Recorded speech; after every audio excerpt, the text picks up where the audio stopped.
And I've been waiting all day for Sunday night.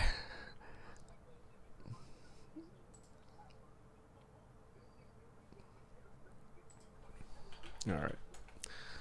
Dude, the Bears are silently getting it done. I was gonna say, has there ever been like a quieter 5-1 team to start the season? For Sunday night. I don't think so. Oh yeah, that's definitely coming in clear.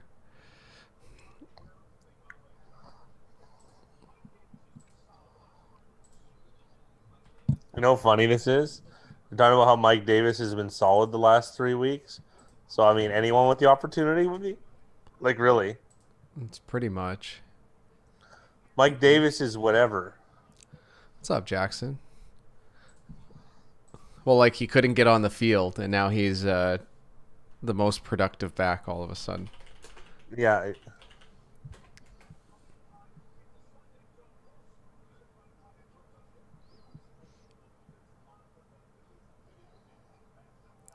Dude, that's crazy, that Jackson touchdown.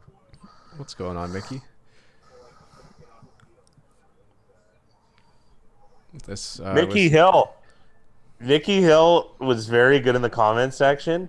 That guy, some guy said, as soon as I see cappers, I click subscribe and I bet the other way. And then I asked him where where did we say we were cappers?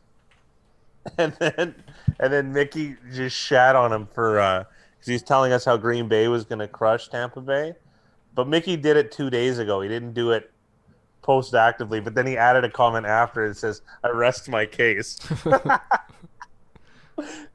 Dude, it was a judge banging the gavel.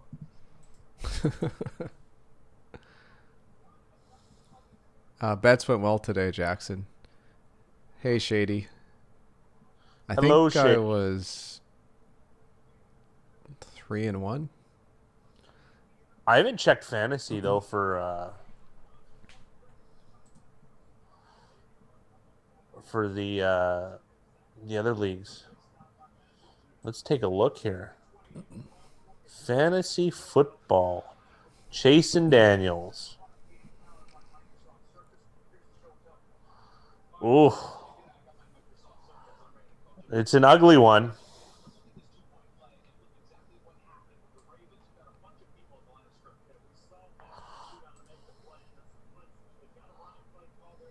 The Eagles backdoor cover, they almost won, but that backdoor cover was nice. I kind of Yeah. counted them out. I turned that game off. I was watching every other game, and I was very surprised to see them come back. Mickey's 1-1 on bets and 6-4 in the contest. Oh, I didn't put my kicker in. Oh, that's so stupid. I thought I did. In I'm still the probably gonna win though. in Chase and Daniels. Yeah. Oh, I thought I did that last night. Oh, I must have fat fingered on the app. Oh, that's so annoying. You technically still could, but you'd have to probably drop Carlos Hyde. Well, what's the score here? Who?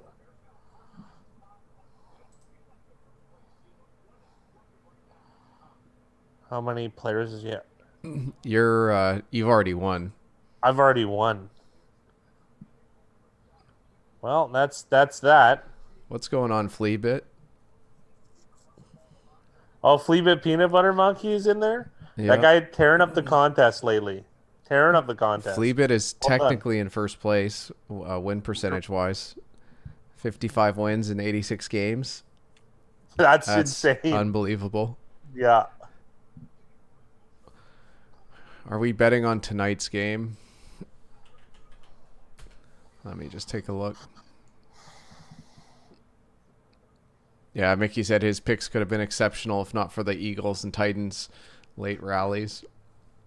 Jackson's 5-3 on bets and 7-3-1 in the contest. That's good. If I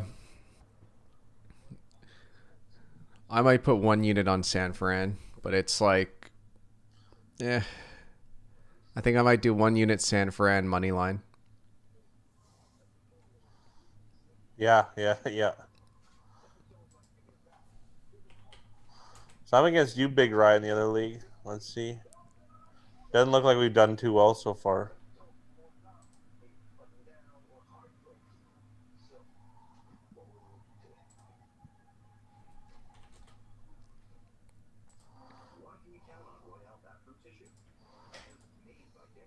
You have Debo and Allen plus 10. And I have Elliott, Rams, D, and Harrison Butker. I don't know. You're your favorite. I don't know how much, though. I'd say it's probably 50-50 still. I'll give you like 7% edge, I think. Elliott's such a big one. I don't know. Allen against KC, that crosses each over off. I actually think Harrison Butker would get more points than Debo Samuel, oddly enough. And then Rams. Zivono said pretty good week for underdogs, I think. So I'm just going to take a look. Chicago went outright, and they were underdogs. Yep. Detroit was favored. Atlanta was an underdog. Tennessee was favored. Giants were technically favored. Pittsburgh was favored. Baltimore was favored, even though they squeaked it out. Indy was favored, and they somehow came back down 21 after the first half. And I do want to make a Denver was little a dog. shout out.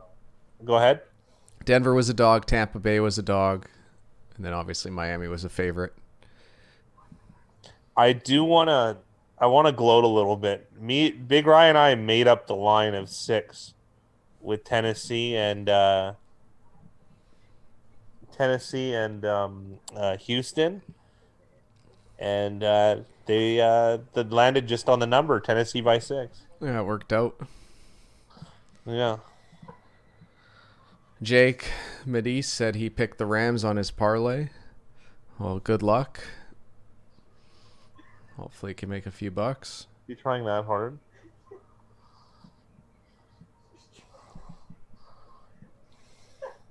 My girlfriend can't restrain the cat from trying to lay on me. Like she's like physically having to do it. The cat loves me, and it's just like insane. It's good. Probably because I don't pet it or anything. Yeah, we did get it. We totally did. I'm jazzed on it, Mickey. 6. I mean, it sucks that I guess we get, like, I had to pick against my own line, but I thought 6 is what it was. So weird.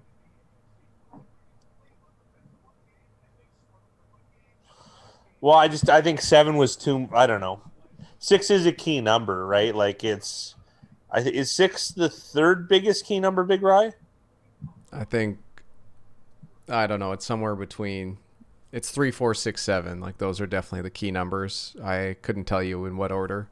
I guess 3's number 1, and then that's 3, 7, and then I think it's 6 and then 4.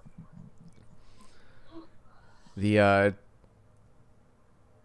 just with how football scoring is, with touchdowns being worth 6, field goals, like you said, 2 field goals, just takes one missed extra point as well. So 6 I think is 6 common. 6 is gaining traction because of missed Pats being a thing. Jackson Little, make it a two team teaser. Jake, sports guy.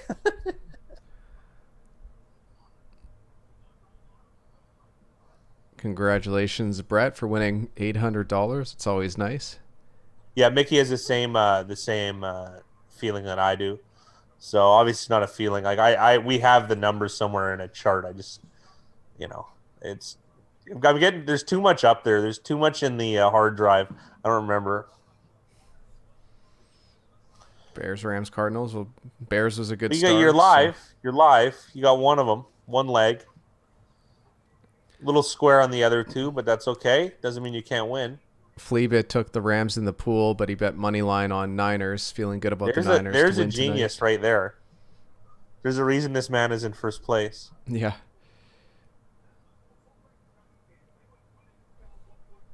Yeah, Cardinals play the Cowboys tomorrow. It'll be that game's actually quite interesting because I thought Arizona would be 3-point favorites or higher, and Dallas has actually moved to 1-point favorites. And spread bets are evenly split 50-50, so I guess people are higher on Dalton than I think the books thought. Yeah, is it Vono? And then look, that's sports though. Like, look how it was a great example of how fine that line was in a probably the most exciting game of the week, I would imagine. And it just shows you how important price shopping is. Like, some people might have got them at 6.5, some people might have got them at 5.5, and that's the difference between a win. Yeah, and then you add a couple of those in. It's a couple of those in over a season, and it really adds up, right? Because it's just hard to win in this business. It's insanely hard.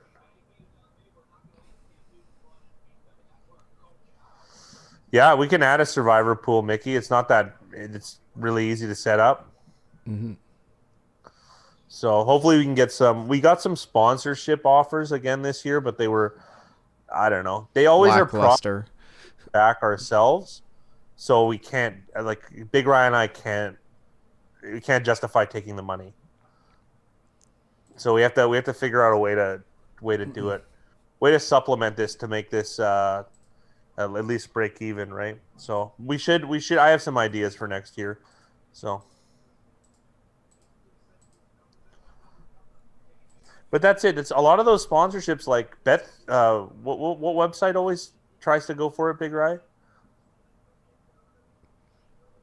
Bet for DSI. spon for sponsorship. Yeah, you might have mentioned it, but I just wouldn't say. Like, that's what they want. Oh yeah, But Dylan should do a Manscaped ad. Yeah, yes he should. Yeah, that's who we should. We should or Harry's razors for Dylan to shave his eyebrows. Dylan's just a living Manscaped ad. He is. He really is. I'm pretty sure if you asked him nicely, he would film himself doing it.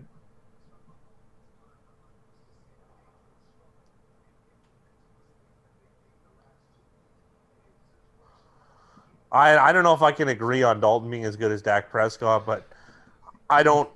I think he could have. I could be successful. Let's put it that way. Dalton's a bit polarizing, and I think I didn't even realize how polarizing he could be because I just figured it'd be a lot more negative on Dalton than positive.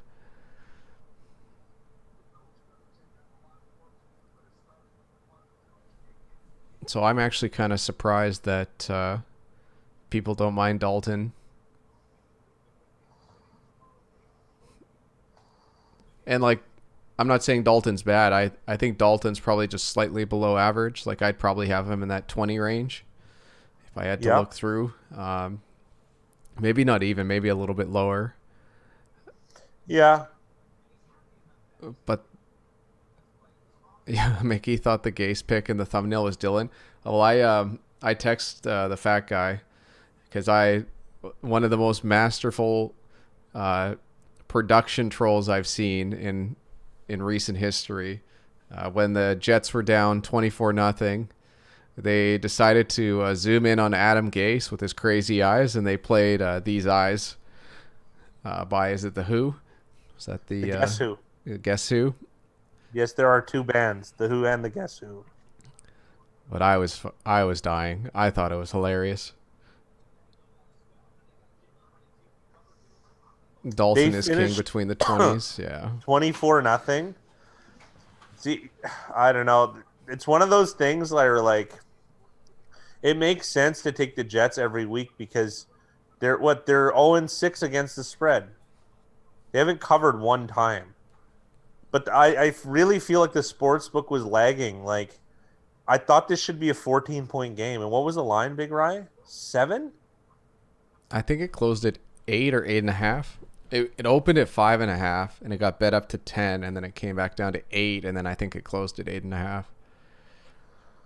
I like I get it's the Dolphins, but I don't there's just so much disarray. I don't know.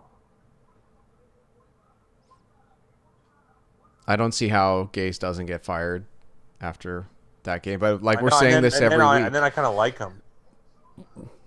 I don't think they're tanking. I think they're just bad. Like he's trying to win, and it's not.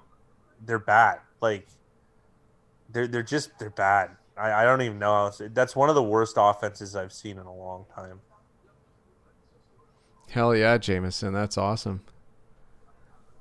Yeah, It's almost worth. it's worth hedging Yeah. because you could bet $30 on the Rams. You know what I mean? And then you've got a guaranteed win. Yeah, like Zit said, sounds like a good middling play. Fleabit says Yeah, the Jets are clearly tanking. I don't know if it's even like they're so bad. I don't even think they can win games. Like it's not even possible for them to not tank. If not, yeah. Gase would Mickey have Hill's already been bought fired. it. Yeah, I agree. And yeah, and Fleabit. Well, maybe ownership is just going like this is the best way. If I owned the Jets, I would have come down on the field to send him packing. So the guy They who owns Johnson and Johnson is going to come down and just personally fire him in front of everyone. A sanctimonious pink slip. I the like it though. It's very Al Davis. they showed a stat during the end of that game, and Adam Gase since like 2015 has had like the 24th, 27th, 28th, 28th last and 31st offenses in the league. So he hasn't been above the 24th best offense in the league in 6 years now. Yeah, I'll give him. He hasn't had much talent, but they're bad. Like they're not even ready. You know what the Jags were this year? They were the team that tricked me mentally at the start of the year to think like, oh, they're not going to be that bad, and they've been that bad the rest of the season. Well, it's because they beat the Colts the week one. Yeah, but the Jags are who we thought they were, as the books would say, because I know they had them at 4.5 wins to start the year, which is very very low.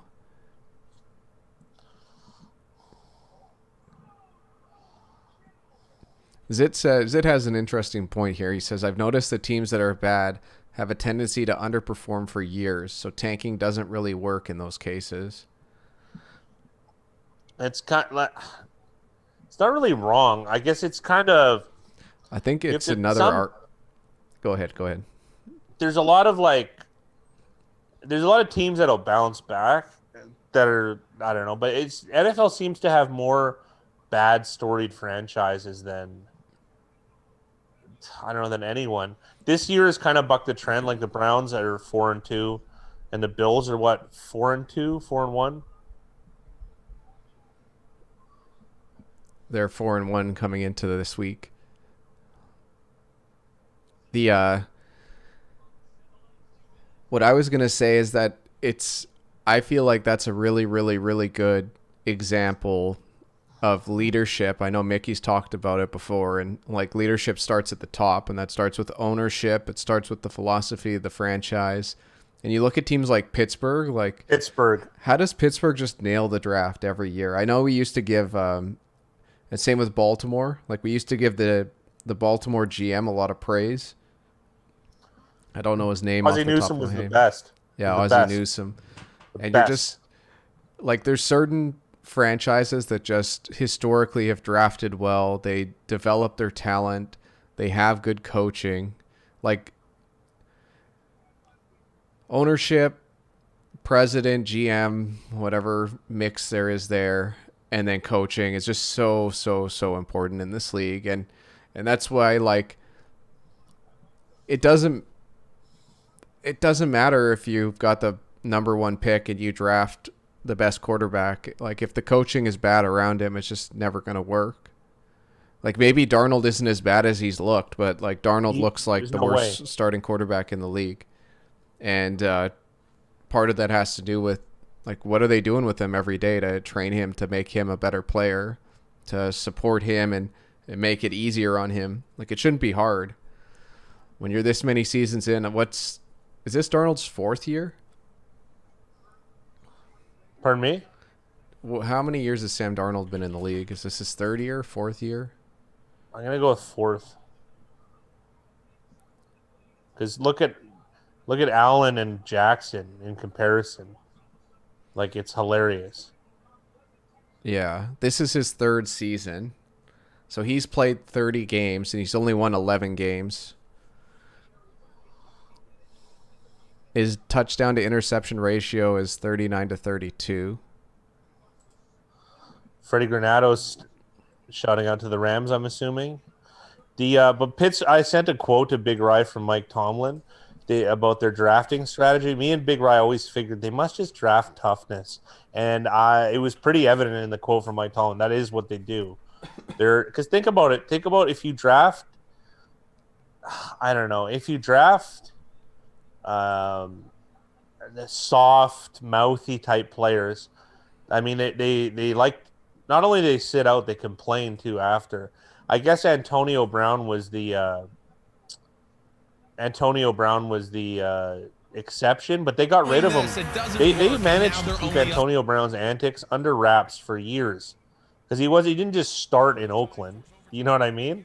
It obviously got progressively worse, but they handled it very, very, very well. And then they got out of it with a third-round draft pick. Like I don't know.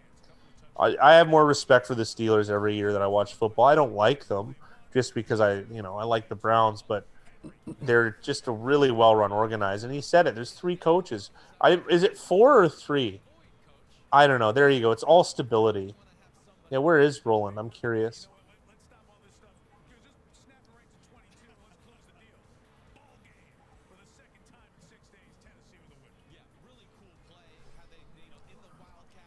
Yeah, Fleabit says Pittsburgh has a great front office. They've had 3 head coaches in their history. When you bet teams, bet on their front office. I mean, it's for an over/under. You still need good coaching. I mean, there's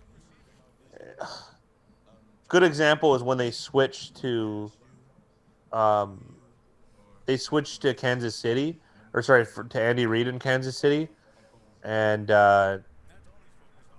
I mean it's just night and day. They went from 2-14 to a playoff team, right? So, and all they added was really they added Alex Smith too, but it's still very impressive.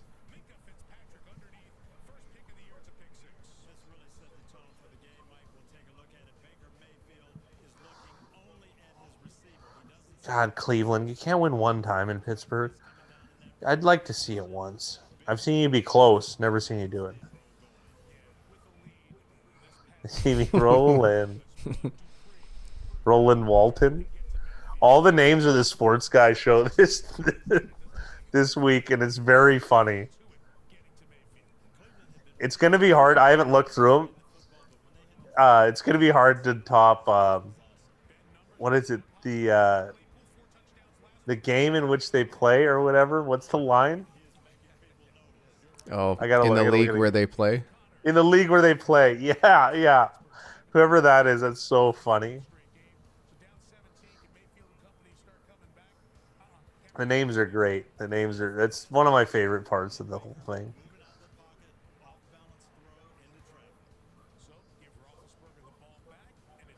Today was one of those games too where like Mayfield's been getting hyped up as a good quarterback and all the commercials, and then he plays in a game like this and it's just bad. It's the big stage, right? And like I don't know. Like you got if you want to be good, you got to compete with the Steelers on the road. I'm not saying win, but you got to compete.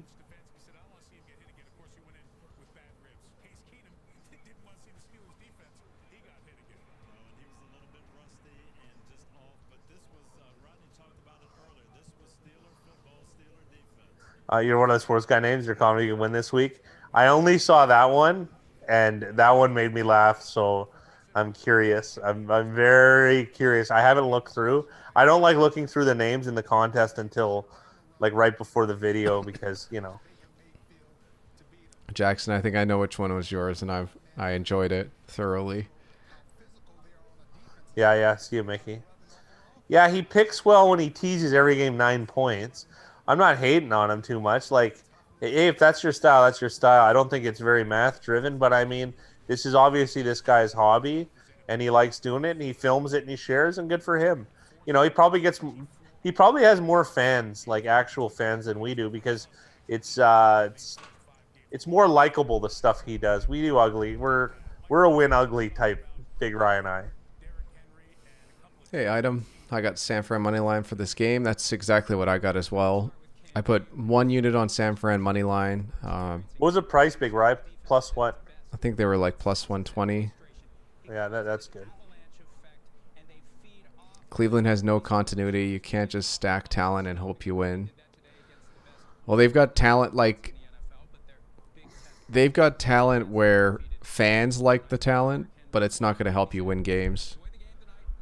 Like slightly. Like Beckham wasn't the difference between winning and losing games in New York, and he's not the difference between winning and losing games in Cleveland. Neither is Landry. Unfortunately, neither is Mayfield, which is it's just not going to work out long term. Landry and him are making $36 million. It's a beating a dead horse. I say it every week, but $36 million for the production they have. Darius Slayton has more yards than they do. I think. You know what I mean? Yeah. Well, I'd rather. I have to fact check myself now. I think I'd rather have Daniel Jones than Mayfield as well. It's close. I think Daniel Jones has a much higher ceiling than. Yes, absolutely. Absolutely. I don't know if you're going to get much more out of Mayfield than what he's shown so far.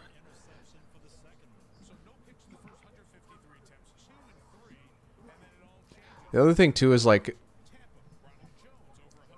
the bar is set, too, with guys like Mahomes and like even Lamar Jackson. Even though like Lamar Jackson isn't like he won MVP last year.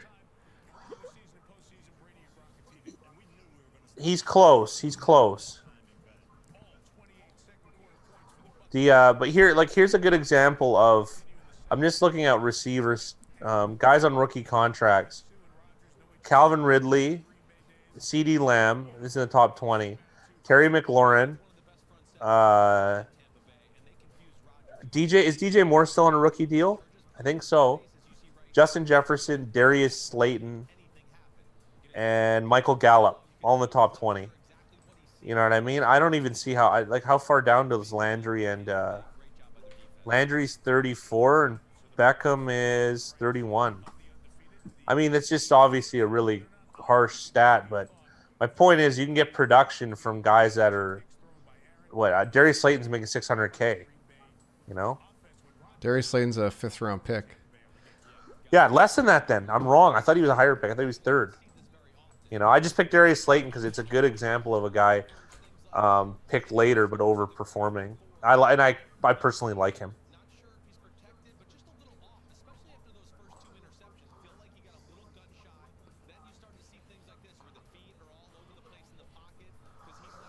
Well, Cleveland's probably going to get rid of those two guys, Beckham and Landry. They'll have lots of money.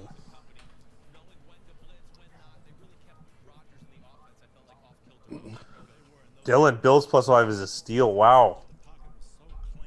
Wow, Billin is getting sharp. What's going on here? I like a bounce back from the Bills. Big Rye could comment better on how strong a play it is. To me, it's a 1-unit play for Bills. It's the line's moved against them, so it's nice to get 5 points, but at the same time, like that opened at 3 and it's been bet up to 5. And a lot of the sharp money has been put on the Chiefs. I'd wait till tomorrow I'd wait till game time until you bet that.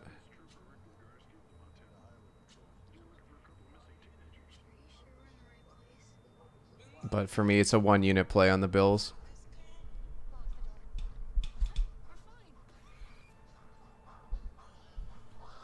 Yeah, Mickey's got a good point because this could be a breakout. We're using investment terms now. God. I don't think it's worth putting more money on the Bills at 5. 4.5 is 4.5 to 5 isn't too much of a difference. 0.5% maybe. Dylan's saying 3 units on the Bills. I think 1. Corey said Big Rye went low on that Browns game and didn't bet Bucks. Did manage to lose 5 units on Motorsports.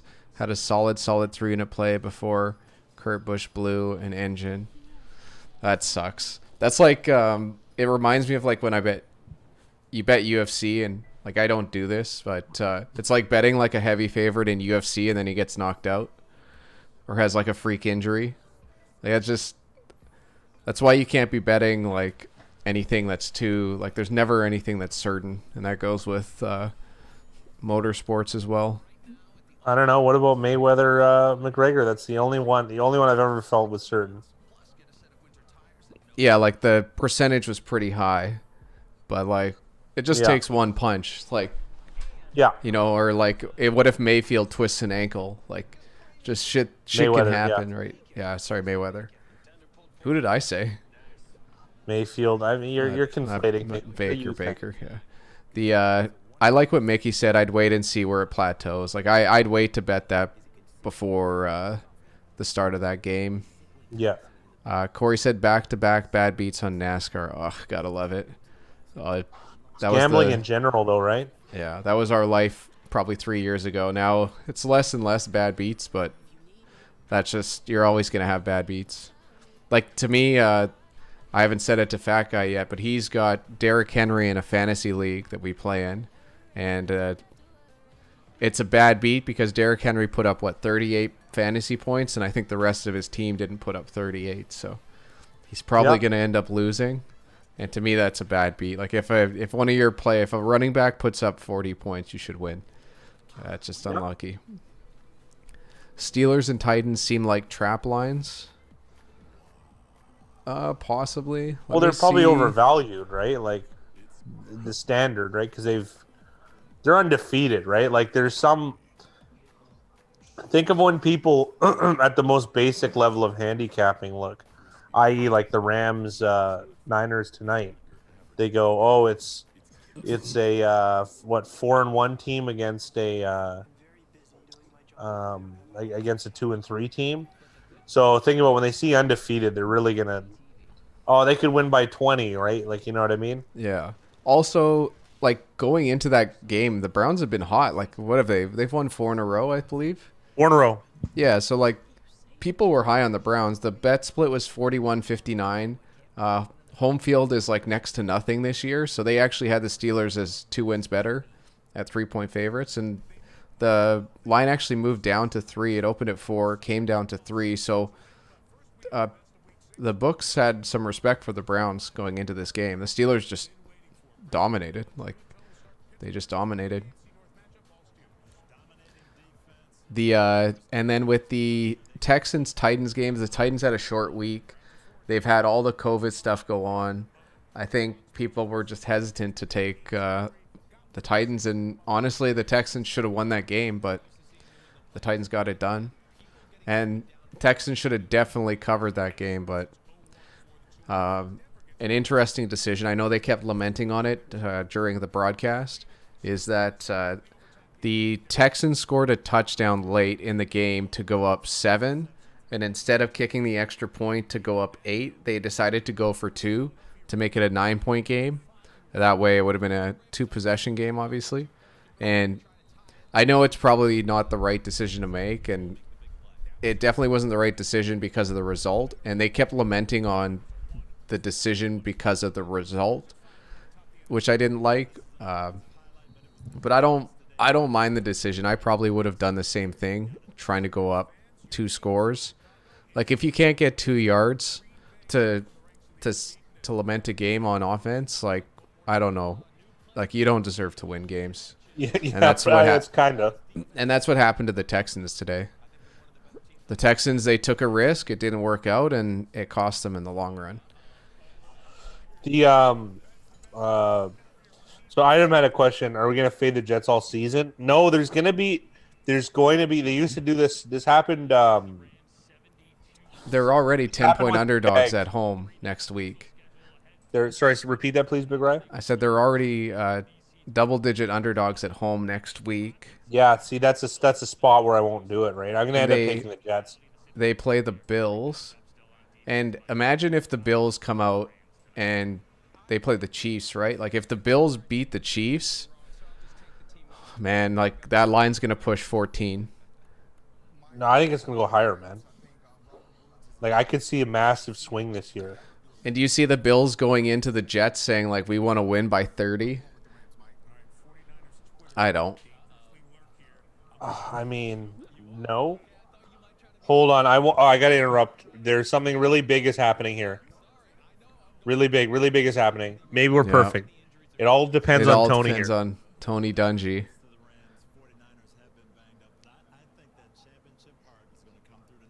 If this Oh, did he do it?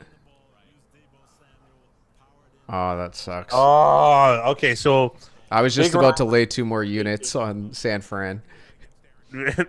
very Big Ryan and I have very good um, luck, anecdotal luck when it comes to all of the analysts picking one side and we have the other. We almost had a perfect pitch except for Tony Dungy who ruined it and took the 49ers. So maybe he's doing a little bit of gamesmanship here, understanding that everyone's taking the Rams. So I still like our chances, by the way, tonight, guys. It's a good omen so far. I'm like so far back on Chad here. Jackson agrees 1 unit on the Bills because of the sharp money on the Chiefs. Mickey said, "Remember the Bills had to travel in a short week," so that's one of those like underlying negatives on the Bills this week. Kansas City off a loss. The Bills gonna get the work. Chiefs by 7. Touchable Jay, what's going on? Dylan J, you better make some solid trades or else you'll keep getting smacked in fantasy. They're both -3.5. Bills played poorly. Coach Swiss. Ravens and Steelers, the class, and Pittsburgh has the edge in the playoffs with Big Ben, in my opinion. I don't know if a lot of people would agree with you, Corey. I think people are. At least I'm still higher on the Ravens than the Steelers, but they're both very good teams.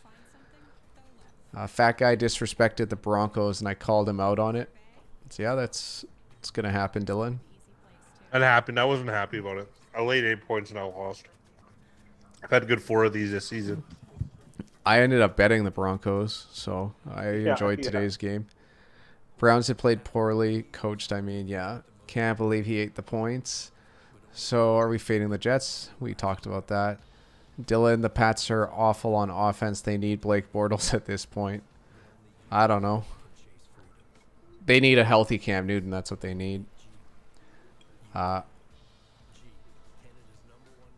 the Bengals as a top play, and they cooked, but the under didn't hit. Shake my head. The over-unders right now are just too crazy. I haven't looked them over this week, but it's just like it feels like overs are hitting at a very high rate. Plus 120 on the money line, untouchable.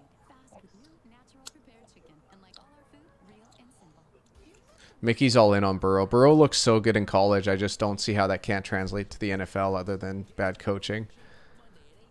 And I feel like what's his name? Zach Taylor? Is that the head coach for the Bengals? We've been high on him. I know it's Taylor. I can't remember his first name. Zach. Yeah, Zach. So I was right. He towed the line last year, though. It was shitty. Well, he started off strong. I just think that's a good coach for Burrow to have. Like I'm confident in those two being able to get it done. It might not happen till next year, but they need another strong draft. Yeah. Well, they haven't really had a strong draft. They really just had Joe Burrow. Like nothing else really worked out. I'm kind of curious now, looking at the Bengals draft.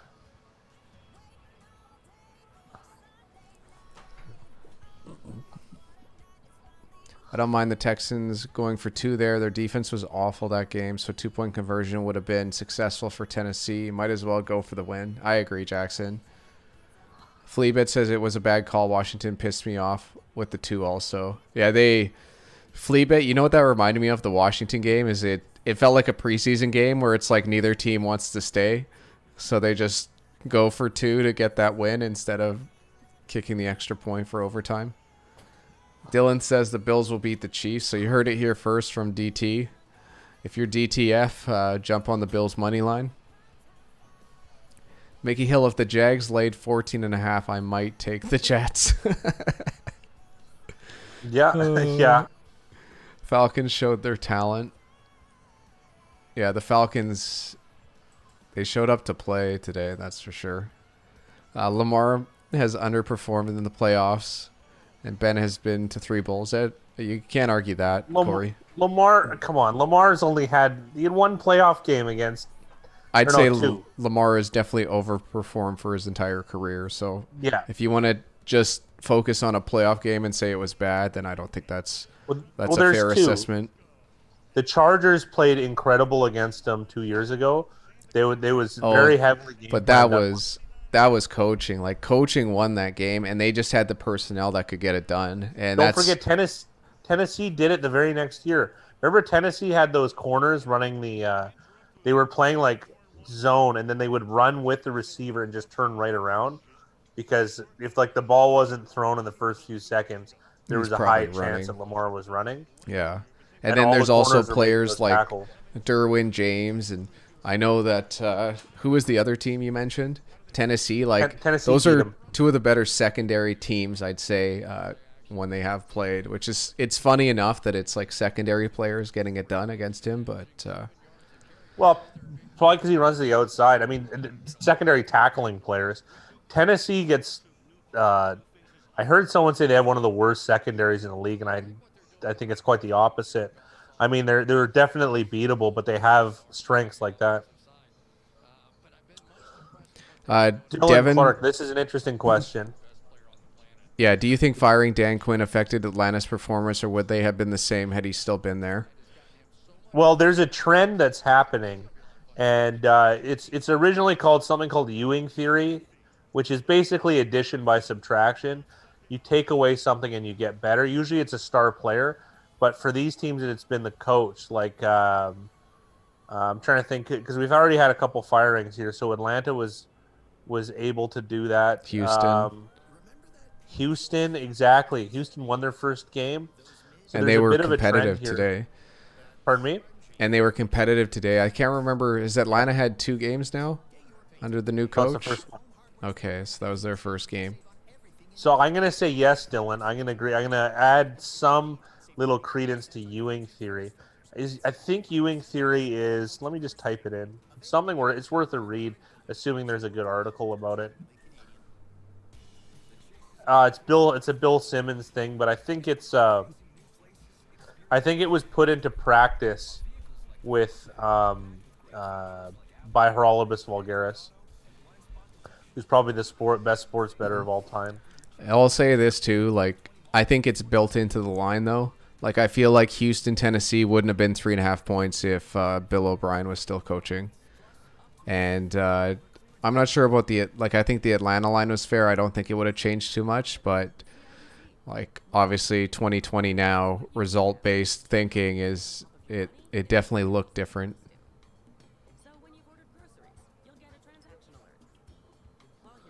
Unnatural J, excellent. Yeah. The Jinfono making a very, very good point here. San Francisco Giants never won a championship with Bonds, who I'm not a baseball guy, but what my baseball guys do tell me is Bonds was the best ever to play, ever. So that's very interesting, right? Probably because of everything that comes with having a player like that. It's not like it's basketball is different the way they're doing basketball now is different than any other sports era where basically players are running the show and making their own teams on their own, right? But as far as like in standard sports, I think Ewing theory is very much in play, and it's of course named after Patrick Ewing, oddly enough, who was a basketball player.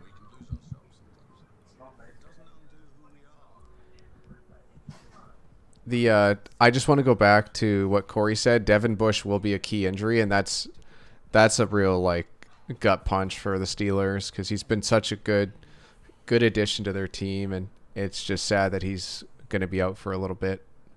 Did you refresh me, Big Rye? What type of injury was it? Let me double check. I don't know what it was, but I was reading about it earlier. ACL. Tore his ACL, so he's going to be done for this season. He's going to be like, if he is, he's going to be barely ready for next season, and it won't be I'm going to go out on the limb and say he's not going to be as effective next season if he does come back. It's to me, ACL is always a 2-year. I wonder if this is a statement on the type of linebackers that they've drafted, right?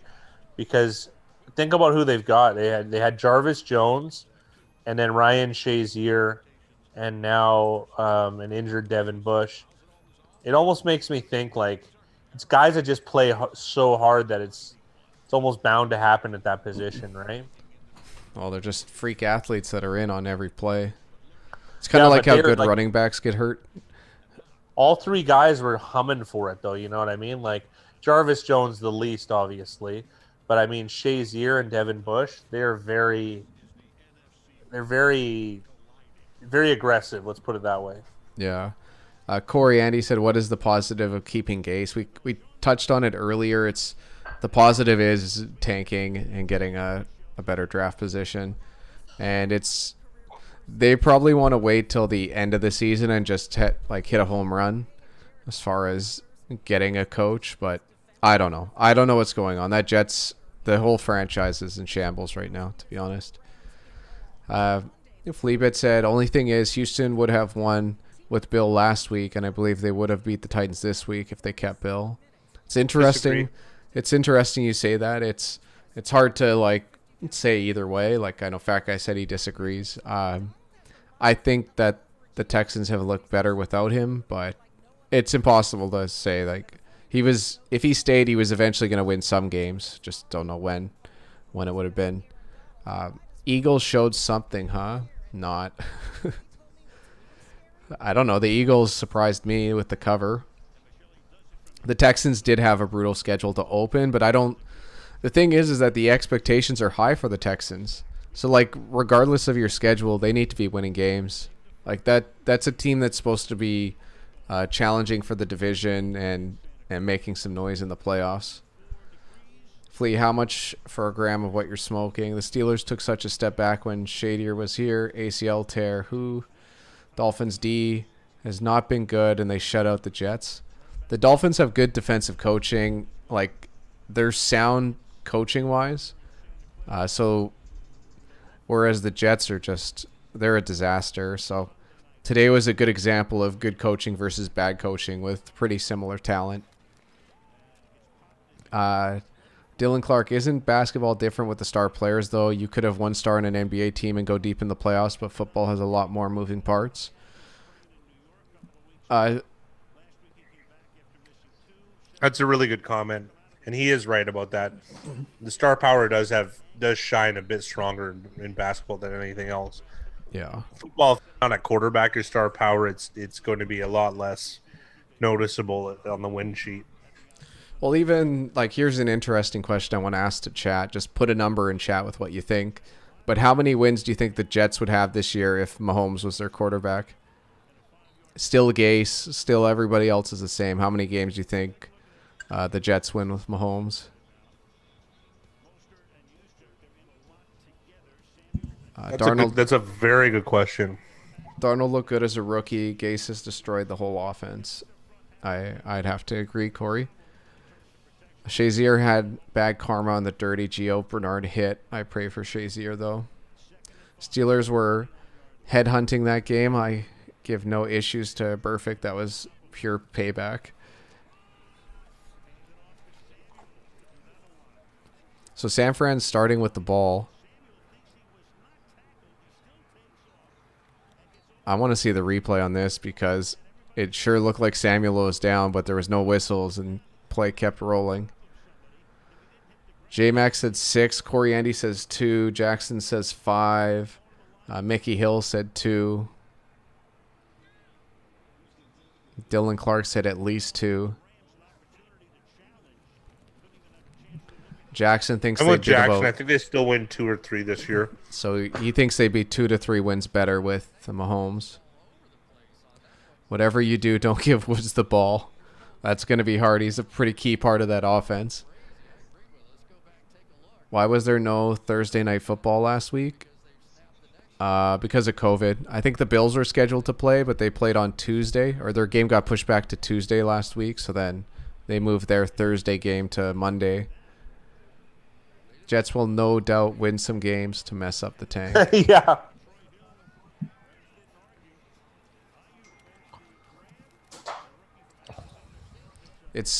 This San Fran team is very interesting because they're essentially just built to have screens like between their running backs and receivers. This is already a pretty good start, though, I got to be honest. Yeah, Zaps, we got the Niners money line. Those Niners jerseys look wicked. Yeah, I love They're popping off here. first and 10 for San Fran on the Rams 24-yard line. Another screen here to Kittle with lots of space. It's going to be first and goal from about the 6. That run would have went for a big gainer, too. Look at the hole on the run. Item, I like what I'm seeing so far. Yeah, so are we. It's a good start. That run would have went for maybe the distance. It's, you know what I find really, really interesting is that the first series for both teams is not a good indicator on how the game is going to go. I find that the first series are very, very scripted, and after these first series, you really get to see. So it's nice that San Fran here is starting off this drive positive. We're going to get a little toss to Debo, and he gets in. Touchdown. People said that about Miami last year, but their tank still worked. Well, like the thing that was very, very interesting, and like I put some stock into coaching last year, but like I'm all in on coaching now. Like all in on coaching now. And Miami's roster at the start of the season, like back when the fat guy and I did a lot more like player evaluation, was just it was terrible. Like their team was terrible. They had barely any experienced players, barely anyone who'd played a snap in the NFL. Yeah. And they still managed to win 5 games. Honestly, the first 4 games of Miami last year is the worst in NFL history, I think. And they turned it around. Like they competed. You know, because they were bad. They're bad. And it's because a lot of it they were thrown together. There is very little cohesion. Yeah. They cleaned things up. They got better. They pulled off the biggest upset of the year, 17.5-point underdogs in week 17. And you know what? Here's a good question or a good comment.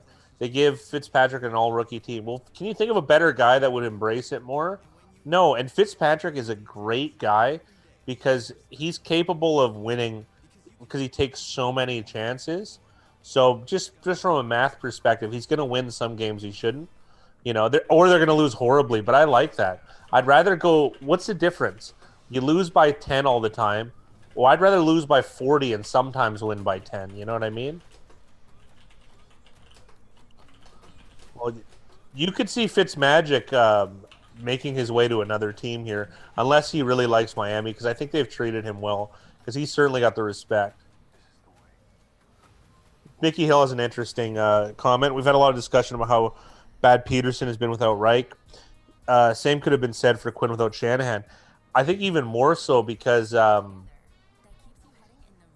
Quinn's defense looked a lot better when Shanahan's offense had the ball all the time. I mean, they had an all-time offense with that 15-1 Atlanta Falcons team. Or was it 14-2? I really don't recall.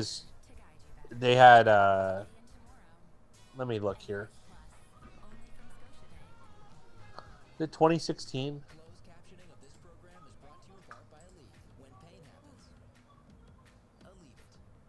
The They only went 11 and live 5. line is San Fran minus 2.5. Regardless, 11-5. They were very, very strong that year. I think Matt Ryan won MVP. Yeah, 2016 exactly. And I'm all over what. Sorry, go ahead. Yeah, I got him conflated with Carolina. They're the same division. Carolina went 15-1. What, the year before? Item says it just goes to show you that the talent gap isn't as big as most people believe, and coaching matters. I would I would definitely agree with that. Same here. Absolutely. Yeah, misfits in Buffalo. They got rid of him because he wouldn't take a pay cut for EJ Manuel.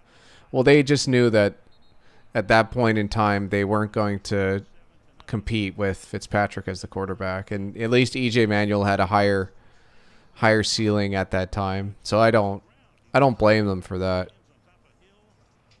So I get to see the replay there of Samuel, so it doesn't look like he was down. He wasn't.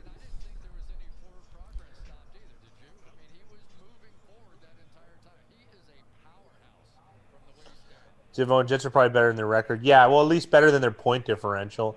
There's just the dysfunction is at an all-time high.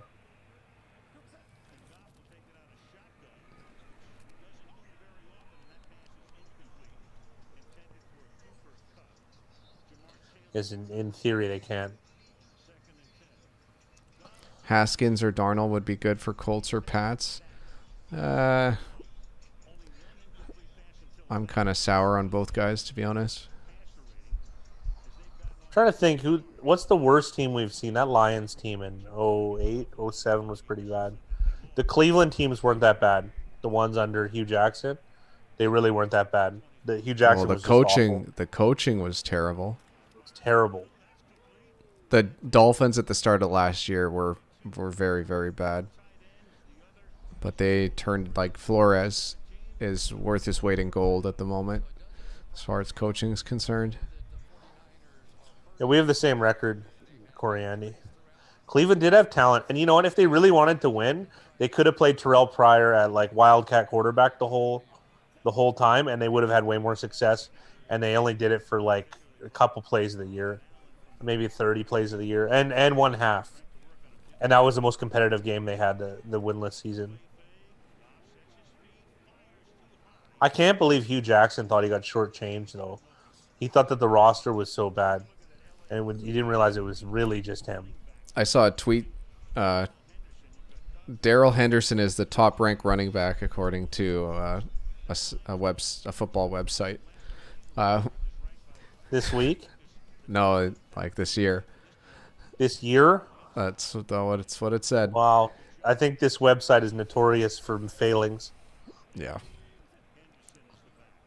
As far as they can rate all these players and all these plays, but they don't seem to have any success when it comes to betting the game.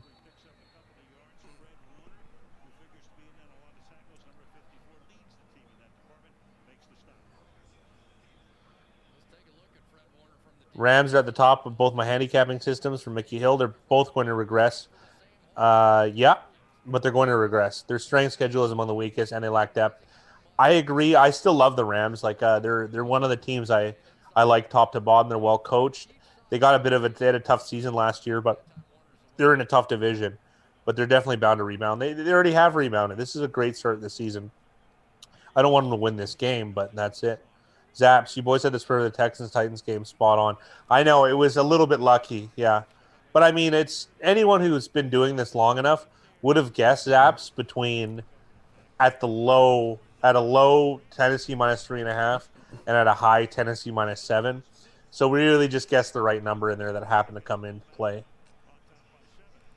It probably had like a 10% chance of that game finishing as Tennessee minus 6, and it just so happened that was the result. 7%.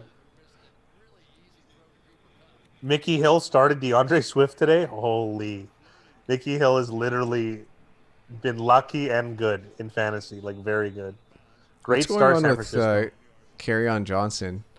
I didn't watch that game too closely, but every time I looked over, it was either Peterson or Swift with the ball.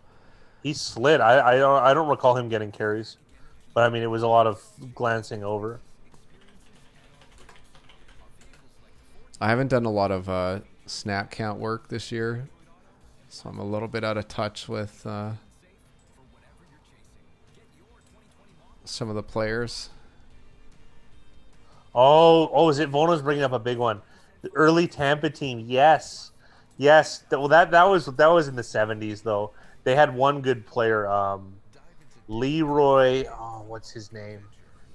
I think he made the Hall of Fame. Leroy Selman, that's what it is. But yeah, other than that other team was awful, and they had the worst offense probably ever. That was way before my time, though. Jackson had a good point too. I love how after the 1-15 Browns were in 2016, Hugh Jackson promised they wouldn't go 1-15 next year. Technically, he was right. He absolutely was. Well, I remember what I was saying earlier. I was talking about the. There was a tweet that Kevin Stefanski already has more wins in, what is it, 5 games than Hugh Jackson had his entire career as a Browns coach. So it was Leroy Selman. Thank you, Mickey. And yeah, Corey Andy listed a lot of players on the '08 Lions team that really weren't that bad, and those are reasonable players. Everyone he listed. Yeah, Cliff Averill was on those teams. Ernie Sims was a good linebacker. Yeah, Corey Redding, good D lineman. Calvin Johnson was on that team, right? There's he go. He was a receiver. It really helped. Oh, Dominic Raiola at center. Yeah, it wasn't strong enough.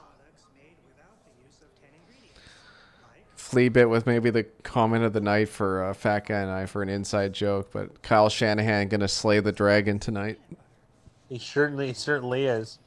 Yeah, Steve Spurrier was the Tampa Bay quarterback. I mean, I'm surprised he didn't have any. Considering the amount of pressure he had on that team, I'm surprised he was able to keep his wits about him enough to have a very strong coaching career in college, at least. AP's playing more than just himself. He's playing for that child support paycheck. Probably.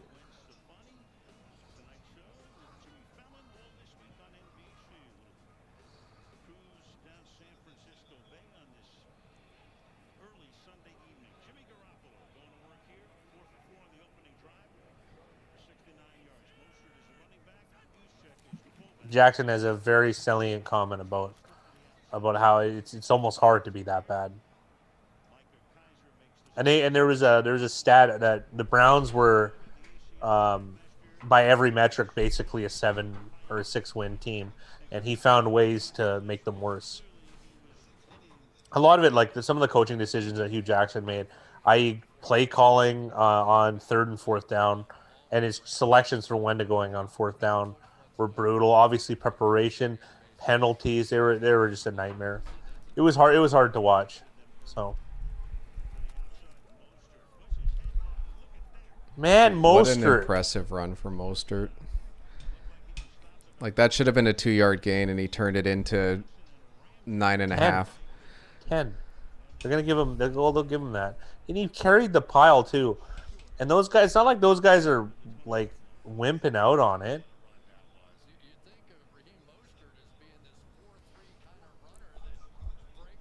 Is it? You're right. The Jets might be it, but it's still like they could still turn it around and win some games. Like, especially if they get a different coach and just change something up in there. Well, Greg Williams would be the interim, I would imagine. Great play call here. Great play call.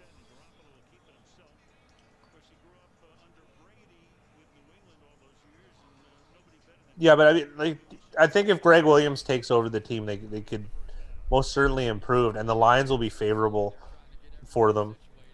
I'd have a lot more confidence actually betting on them too.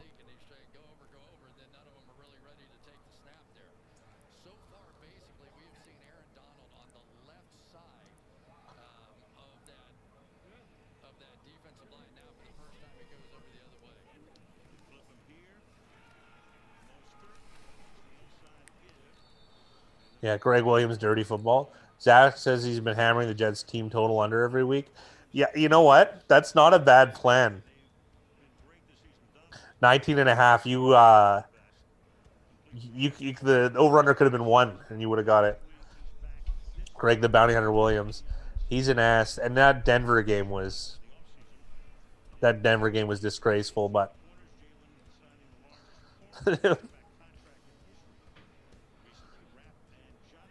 it's not clear that they're worse than the Giants or the Jags.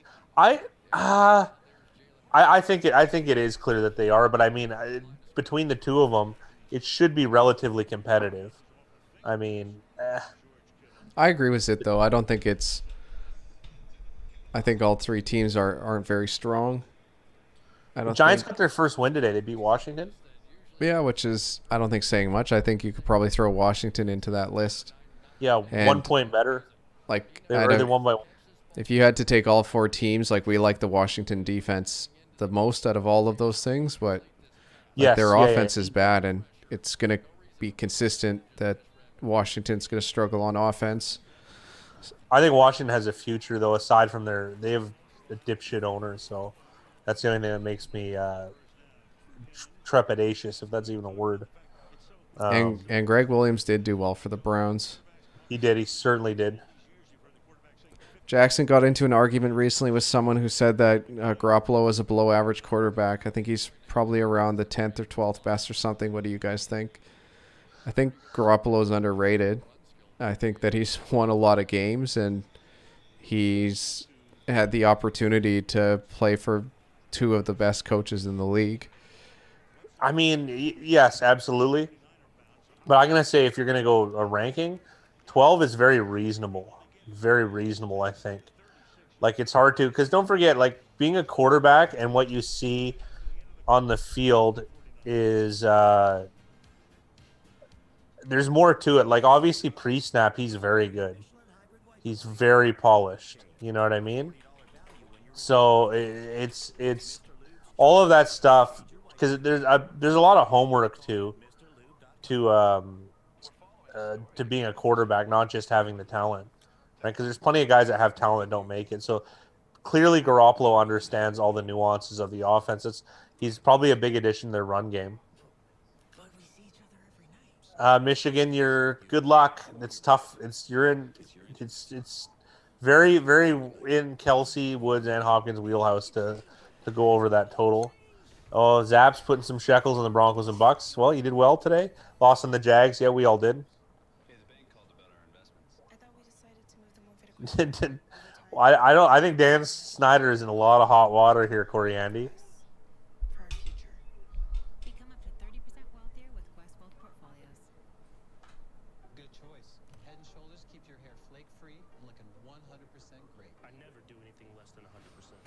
For those wondering, the live line's still at San Fran minus 2.5.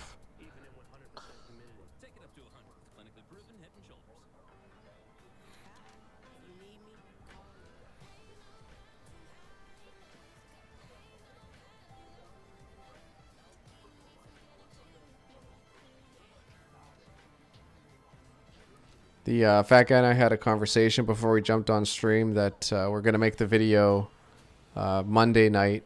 So we're going to be releasing it Tuesday, early Tuesday for people in North America. Try and get the quality up if we can. Vono with a very interesting comment. 538 has Jimmy G as the second worst starter. I'm assuming behind Darnold, Flacco, or sorry, ahead of rather. Yeah, but that Zaps, Jimmy G's just game manager. Okay, but if you manage the game very well, that works for me. Alex Smith has been called that many a time, and Alex Smith is one of the best covering quarterbacks that I can think of, if not the best. And Teddy Bridgewater, Teddy Two Gloves is much in that conversation, and it's kind of my favorites, right? I'd say the highest I'd go, Corey, would be 17 and a half. Oh, I think it's 21 and a half, Big Rye.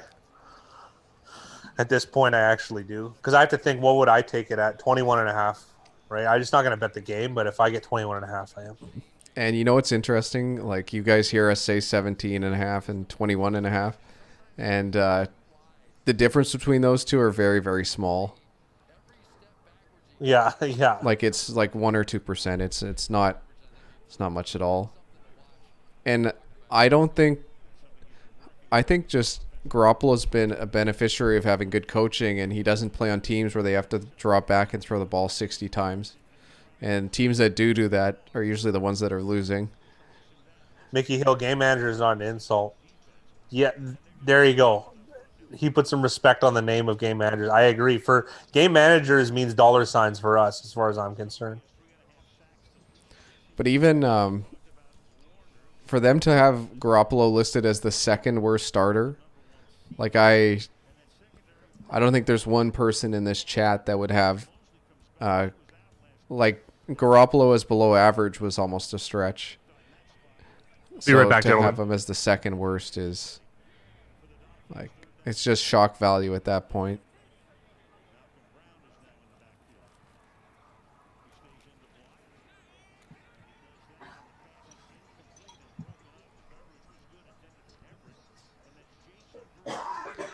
It's nice to see Jason Verrett playing. He made a really good break on that ball. I kind of want to see this replay.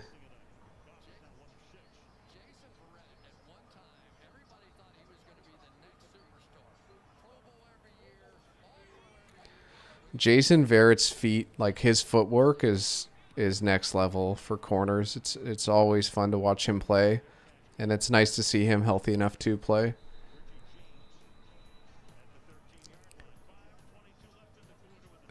Whatever is sent out by teams on Twitter doesn't matter. It really doesn't. It's the Jags marketing team. Like, who cares what they think? Alex Smith should be getting more time than Kyle Allen. Alex Smith should definitely be getting more time, but it was really tough watching him play with that O-line because the O-line was just terrible. Zivone, are you talking about the live line? The live line's up to 3.5 now, but they're still going to give the Rams some respect with how the game opened. Zap said, I saw an early line of Chiefs minus 12 versus Jets. Yeah. That'll be interesting to see where that line sits. It depends on how results go, if there's injuries as well. Big Dig Nick is the ultimate game manager. I don't know. He's a Super Bowl champion. Last year, the Jets were 20-point dogs to the Pats. Just think in order to get public on Jets, it's going to be at least 20. Yeah, possibly. But there's also a chance that the books might want people to not take the Jets. Like, what if they play the Chiefs and their Chiefs are 13.5-point favorites? I think everybody and their uncle is going to jump on the Chiefs, so it's still too early to know until that line actually comes out. Flea says San Fran looking good. Jimmy is a stud. I think Jimmy is a really good player. Jackson said the interesting thing about a potential Chiefs-Jets line is that if the Jets actually win a game, that line might be a lot lower than if they're winless. Shouldn't that really... I think it's more... I don't even think it matters if they're winning or losing. I think it just matters on, like, the form. Like, how they're looking as a team, how they're looking at, like, coaching-wise. They might not even have Gase when they play the Chiefs. Corey said he threw 7 touchdowns in 3 quarters, 28 touchdowns, 2 interceptions, and threw for almost 400 on Belichick defense. Yep. They sucked before he was playing, and they kept winning with him, so he can't be bad. And then they kept winning with him, yeah. Alex Smith will have to have his leg amputated if he plays behind that line. Exactly. Sorry, Dylan, too much trash for my treasure.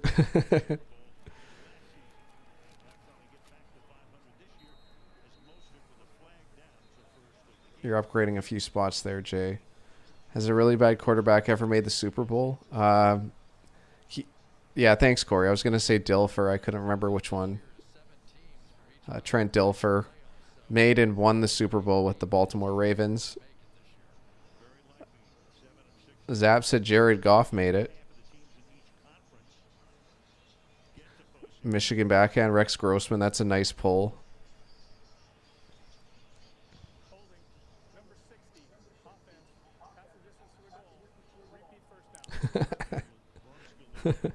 That's funny, Mickey. If Jared Goff played under someone less talented than McVay, people would have entire different perceptions of him. The guy is not good. Well, he's lucky that he gets to play under McVay, so he's better than McVay's is getting the most he can out of Goff, which I think is impressive. And we got to see what Goff was like without McVay. Like, he had his season, and it's unfair to, like, fully judge him on his rookie season. I can't remember if it was 1 or 2 seasons without McVay, but he definitely made huge strides under McVay. That's why it's like, even for someone like Sam Darnold, if Sam Darnold got to play with in like one of these offenses, he'd probably look a lot better. Redskins legend Rex Grossman, I may add. I really tried to trade for Gaskin too. Completely agree, item. I don't know. The fat guy and I were talking about it, Jackson, but we're uncertain on which game we want to do. Because from a 5-star entertainment perspective, I would much rather do Chiefs Bills, but that game starts 2 p.m. Pacific time for us, so we just have to decide whether we want to do that. We were considering doing the early game and then just enjoying the second game without streaming for us, and then working on the video after that. There's definitely some trade chatter.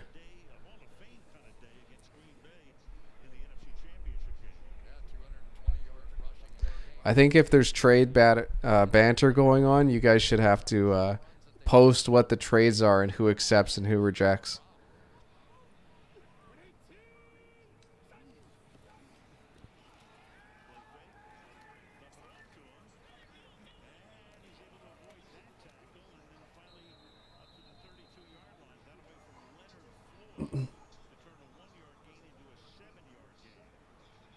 Mostert's going off for you for fantasy. Nice. Mostert has made like such a huge progression to, like, he bounced around on teams. Like, I can't even remember how many teams he's been on, and he was mostly a special teams player until he really got a shot in San Fran. And I feel like he only got a shot in San Fran because of injuries to other players. So he's been a really, really nice story, and he's looked awesome. Like, when he's healthy and playing, he's played very well for San Francisco. Nice first down to Kittle.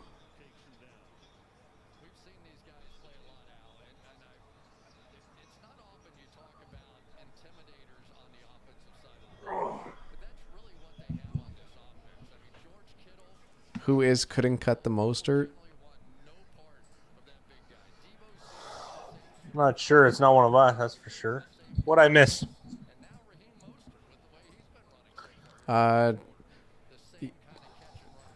People were asking if we're going to do a doubleheader tomorrow for games. I said we were still uncertain on which game we would do. Yeah. I said we're leaning towards the Chiefs Bills game.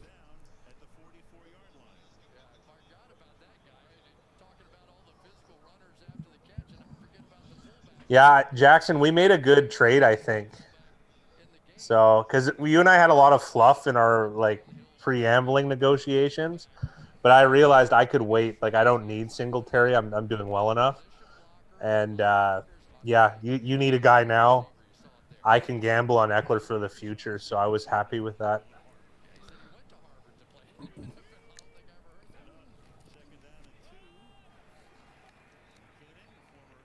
Oh my goodness.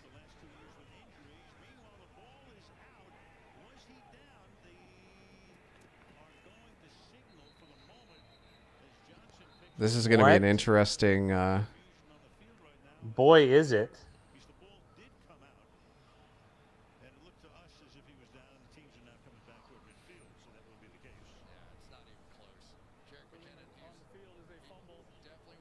Oh, he's definitely down. Oh, like... He played. Holy, I didn't see that. So McKinnon was so confused. Like, what are you talking about? What did they call it? Did they call it a fumble? I mean, I guess. No one blew the whistle. This is egregious bad bad reffing if that's the case. Jackson, there's been so many fantasy leagues where I play for like the long-term play, but like for fantasy, you really just want to get as many wins as you can. Like, it's not a guarantee you're going to make the playoffs in any league to even make it worth your while. But I don't know. The fat guy and I have talked about it many times before.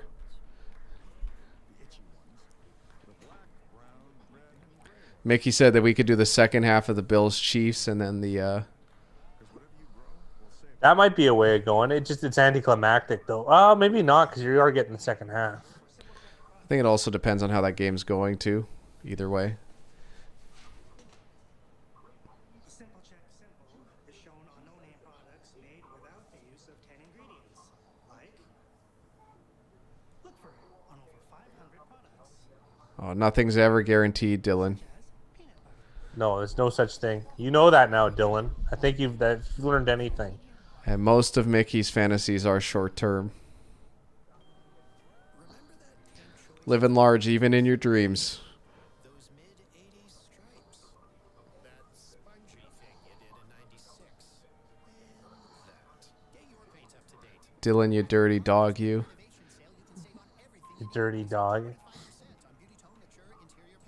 I'm actually looking through Big Rye BRFG little fantasy right now. Yikes, man. There's some power teams here. See if Ditka lost. I'm the worst 5-1 team ever, I think.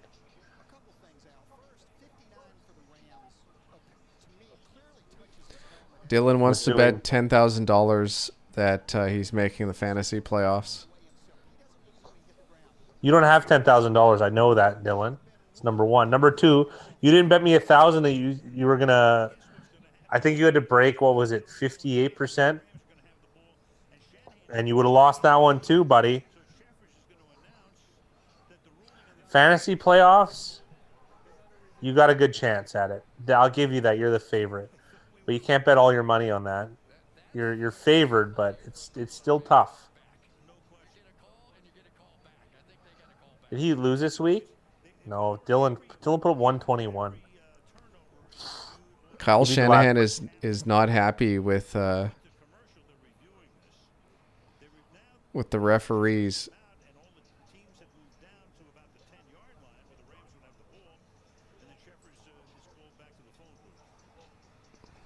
So are they because he wasn't touched? Is that it?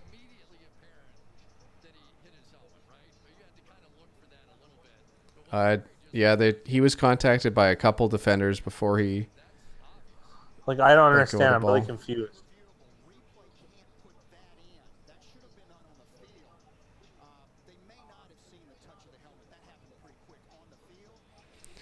Dylan, you shouldn't be putting 10K on anything.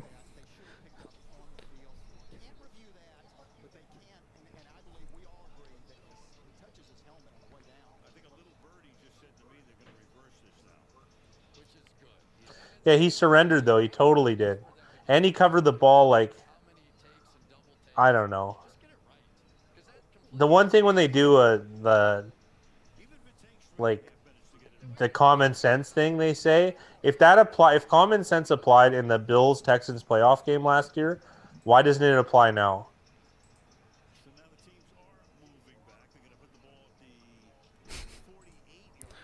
I think Mickey probably would have actually taken you up for your offer for 10K. Thank you. I if I saw a gaff here, I don't know. This would have dampered. I was a lot. confused as to why Shanahan was going so crazy. Like, I figured they might actually screw this up.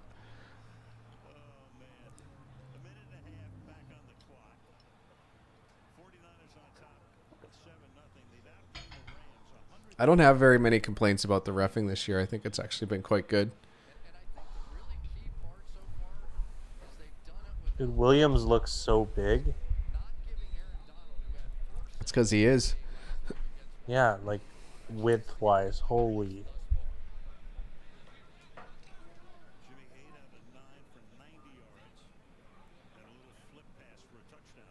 Time of possession is 11 minutes to 3 in favor of San Fran. This is only good things for San Fran. Yeah.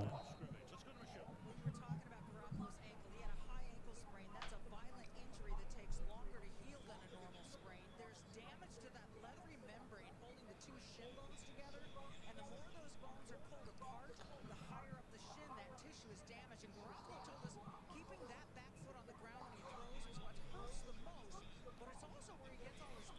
it's good, Dylan. It means people are watching the video and invested and willing to take the time to give us feedback on what they think. Yeah. It gives us a good idea of what to adjust and what not to. Because ruffling feathers sometimes is a part of it.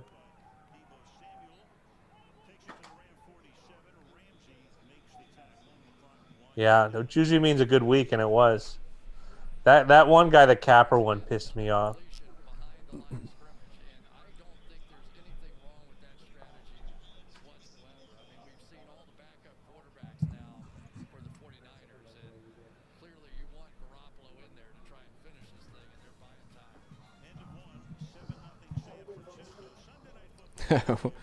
Mickey said we spoke last and loudest, though.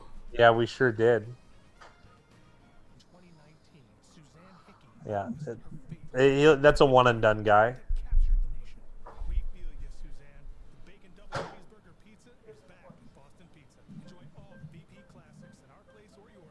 Right, I took it.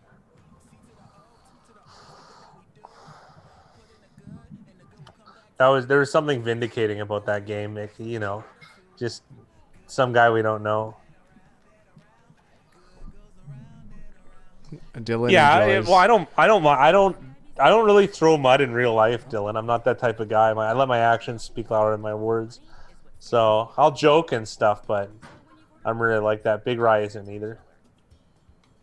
Yeah, he must be. Oh, did the Saints get better this week? Did they move up your power rankings? Yeah, Dylan, what's the top 10 this week? 5, Big Rye. No, I want to see his top 10. Wasn't bored, saw the overrated Packers lose, and maybe some people will stop hating the Saints.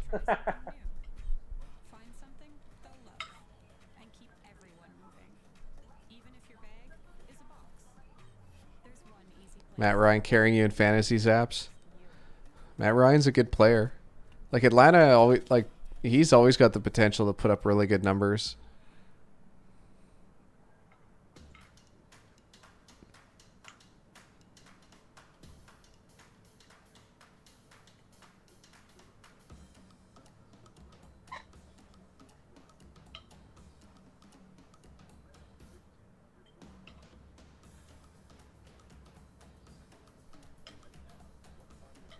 Jackson's also very curious about Dylan's power rankings.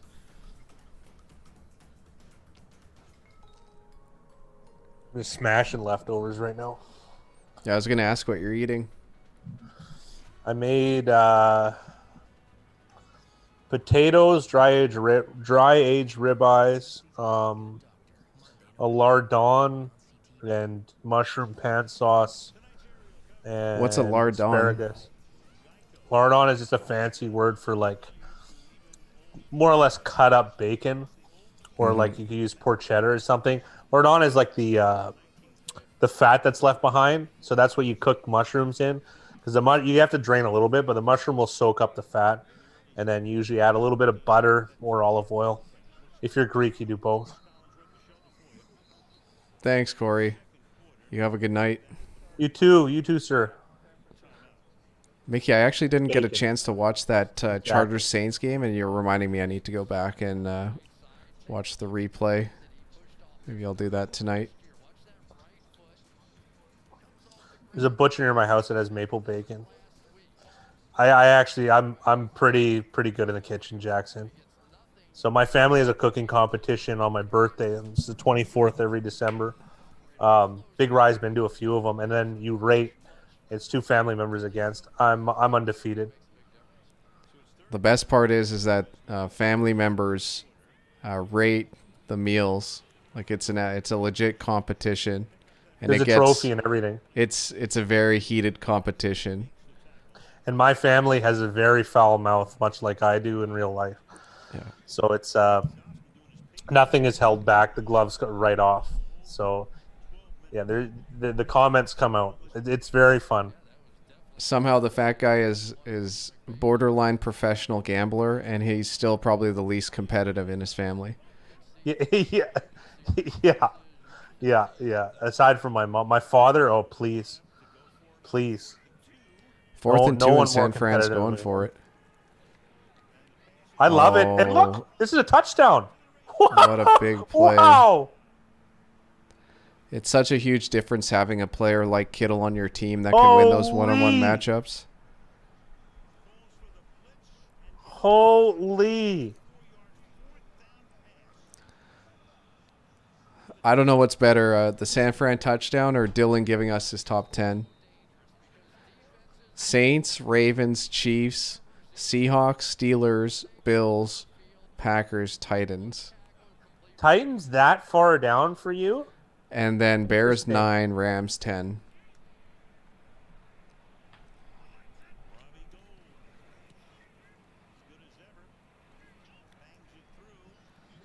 Chiefs. It's an interesting list. It's not how I would have it in. That is awesome. I'm sorry. This 4th down was this was sweet. I mean, They're highlighting that it's 0 coverage. So it was an all-out blitz, and Kittle wins his matchup, and that's the end of it. Kittle on a slant though has got to be tough.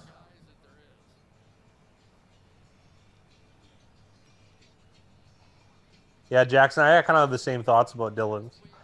Every year I think we seep into Dylan's brain a little bit because he gets more reasonable. You know, I'm that fine with touchdown was Dylan's. just awesome. I'm fine with Dylan's list too. Probably same as what Jackson said. It was the interesting thing though is like there's a lot of teams jumbled up there.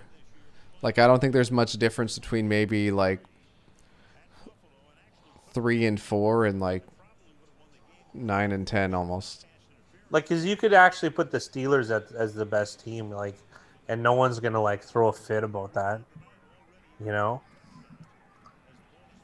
I don't think I'd have the Steelers as the top team, but I know what you mean. There's a Yeah, case to be it wouldn't made be for my top. a lot of the teams. I'm trying to think how I would do this. Chiefs, Ravens.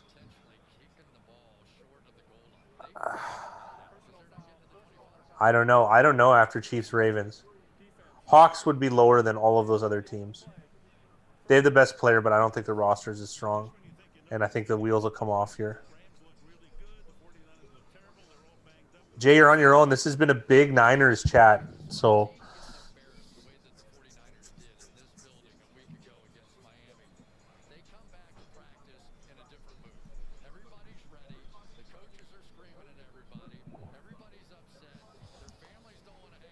I feel like between Untouchable Jay and Mickey, there was some fantasy implication on that last touchdown. Jackson, it's great because it's good for bonding, and you end up trying different stuff. We pick a different cuisine.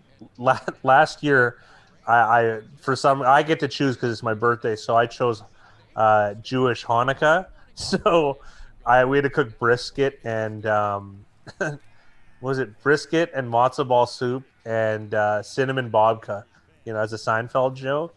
And then 1 year we did Mexican. We did Greek, of course, but that was actually the worst one because it was just my dad making Greek food that he's been doing for 50 years, right? He lost somehow though. Presentation. Big Rye was there for Southern Barbecue, which was by far the best one. It was really, really, really good. It was really good. Yeah, my sister got a smoker just for it, so they took it really serious. Who makes a baklava? My grandma did, but because phyllo is so difficult to make, but she's passed away, so it's just such a pain. I think my girlfriend's taking a shine to it though a little bit. So phyllo bought from the store just isn't nearly as good as making it by hand, which is a really, really time-consuming process, I would say, unless you're good at it. And pastry's where I draw the line. I'm not good at that stuff. A huge run for Although I can make Goff a on mean 3rd and long. pot pie. This was a nice scramble by Goff. This is desperation, though. That's unfortunate and untouchable, but you can't win every week. Zaps has Bucks in the top 5. Dylan has Bucks at 6. I think Fat Guy and I were talking about this. I can't remember if it was just when we jumped on stream, but the Bears have one loss this season, and I might not even have them in the top 10. Yeah. But they have quietly been a strong team to start this season. I think I'd replace the Bears with the Bucks in the top 10. But I Yeah, would perhaps. still have the Bucks at the tail end. Hello, Jamie. Hello, sir. Hey, Jamie, let's go Niners. Good luck in your game tomorrow.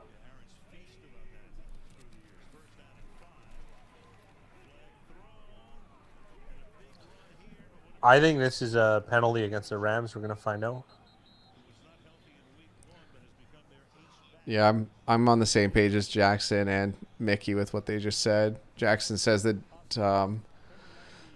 he has the Bucks outside of the top 10, but barely. And Mickey said if Goff is actually running the ball, it must be desperation time. Yeah. Well, Rams just got a nice run here. And then one of their backup linemen, I guess he's a starter now, Gibbons, considering all their injuries.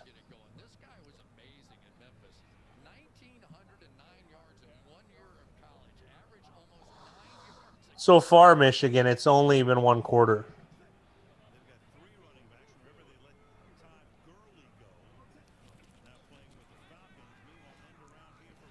That was a really, really nice executed handoff. It didn't go for much, but the timing and execution was excellent. It was there was a lot of deception to it. I thought the Niners defense did a good job picking that up.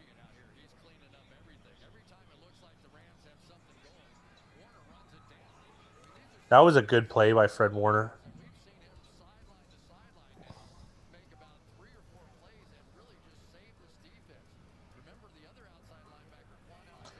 I always feel like BYU is just a. If they went to BYU, chances are that they're going to be a good team player. I don't know. I just seem to believe in it. Well, is it? I know the Fat Guy and I have been I've been high on their defense as far as skill wise, but they've been consistently like one of the worst teams defensively over the last few seasons. I'm talking about the Tampa Bay Buccaneers. But some of that talent shining through now that there's a little more consistency on offense. Well, I think that's the difference, Big Rye.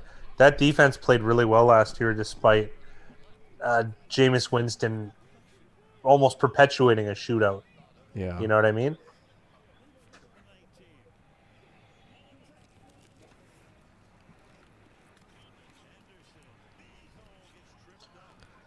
There you go, number one running back. That was a really, really interesting play by one of the San Francisco, I want to say linebackers, but they overextended themselves, so the running back had to cut back, but when he cut back, it was actually an open lane.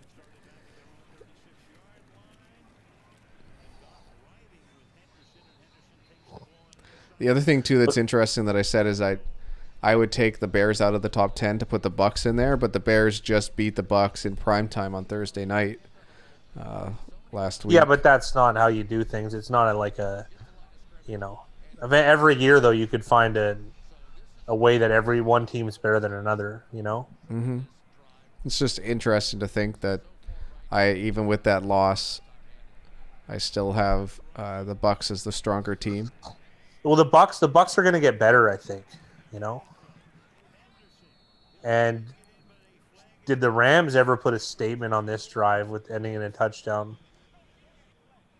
The Rams look like the Niners on that drive. Well, this play's coming back. I'll be back in just a moment. Big play.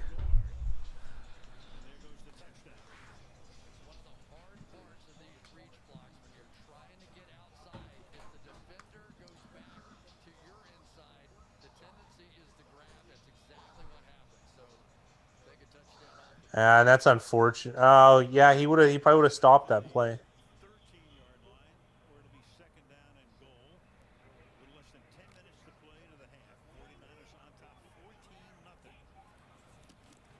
Big Rye, I think he made a chat mistake.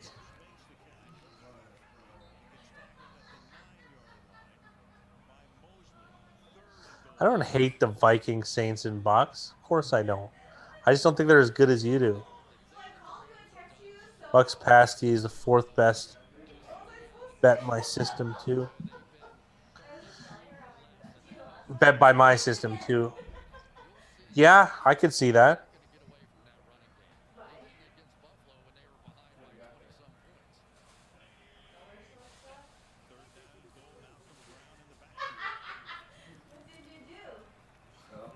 See if it goes to Woods here, despite. And there it is. Wow, and they managed to get it done regardless. Niners are going to have to control this clock again.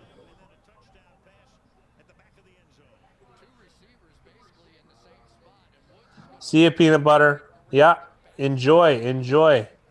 Keep crushing in the contest.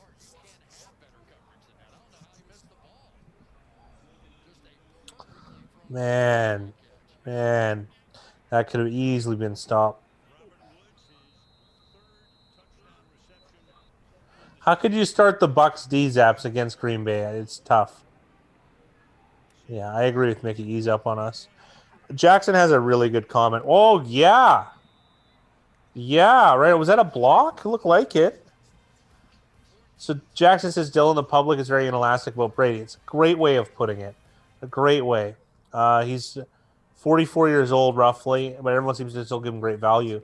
It's because he has a winning pedigree to the average person, right?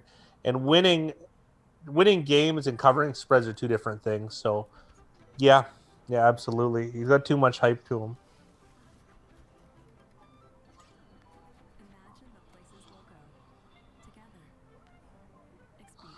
Michigan is on pins and needles on a really tight line in this fantasy matchup.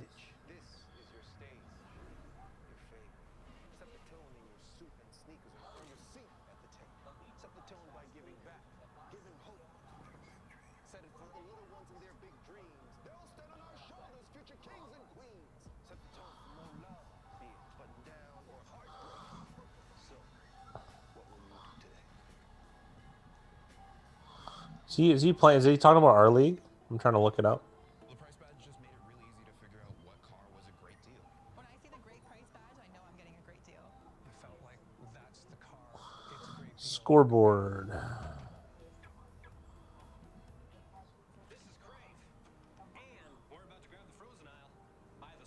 Oh, I think he's won in our league. It's bacon, crispy bacon, and tender pulled pork. Nice. Crave frozen meals. Show your mouth a good time. Good is a 100% compostable Maxwell House coffee pot. Oh, you're gonna be okay. He's talking about our league. You're gonna be okay. Tennessee D, I started them in a league and it didn't work out. It's gonna, yeah, okay, maybe not. It's gonna be tough. You're a favorite. Let's put it that way.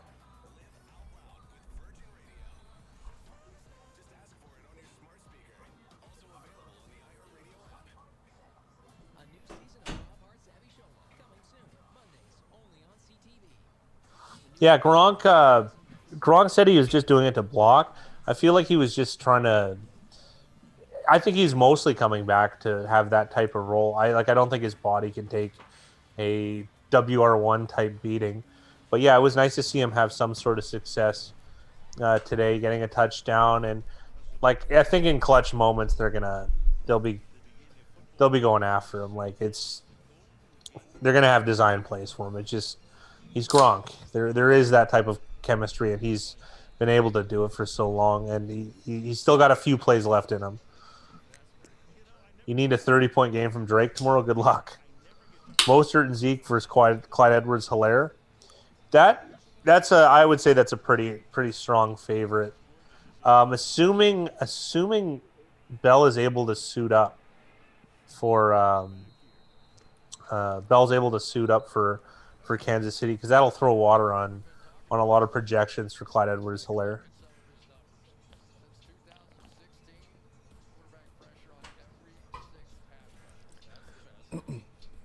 So when I left there was a Rams penalty that brought them back, but it looks like they managed to score. Robert Woods, yeah. That's unfortunate fantasy-wise for Michigan. Jackson, I don't understand the whole CBD oil and pot thing. Why it's so taboo? Because honestly, it's to me, it's really hard to argue that stuff is at least any worse than prescription drugs. Prescription drugs cause, uh, I'd imagine, a lot of the opioid epidemic in, I guess, in Florida. I mean, we see it firsthand. Where we live in Vancouver, it's one of the worst places for that type of stuff. I'm not sure it starts with prescription drugs, but some of them for sure do, and that would be for NFL players. I can't imagine that not being, heroin might be a thing for some of them. Bell's not playing tomorrow. Yeah, it's unfortunate. Projected 19 against the Bills. I think that's a very high projection. I think it should be like 9. That's 10's too many. 10 too many.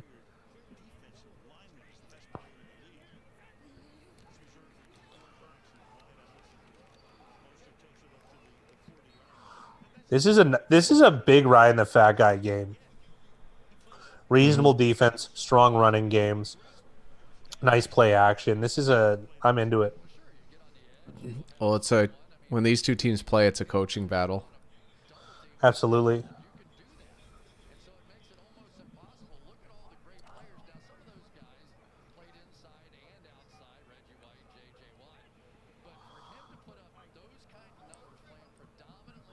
$14.4 is still too much, I think.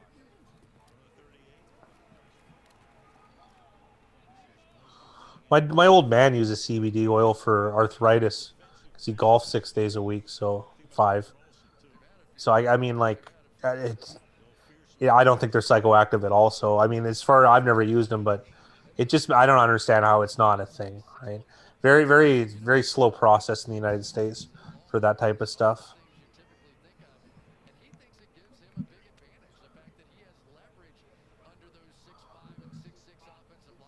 Aaron Donald is just such a beast of a human being.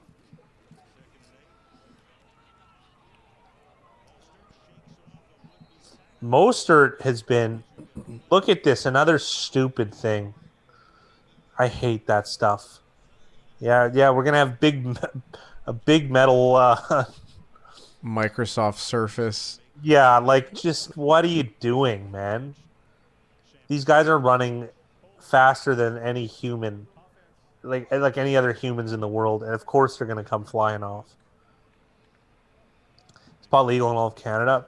It always kind of has been, A friend of mine got caught with 2 pounds when it was illegal, and the cop just took it. That was very common. It's decriminalized, I believe, and you can go into a store and buy it. There are some restrictions, I think, on it, but by and large, I can't recall anyone ever getting in trouble for it.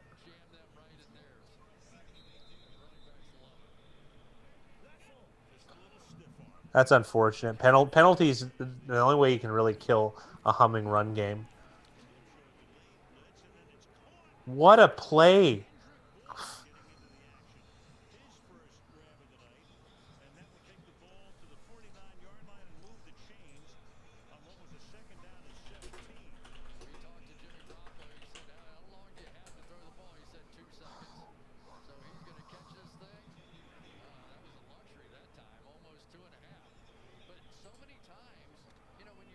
I'm liking this. This is nice. Take the time down, boys. Let's do it.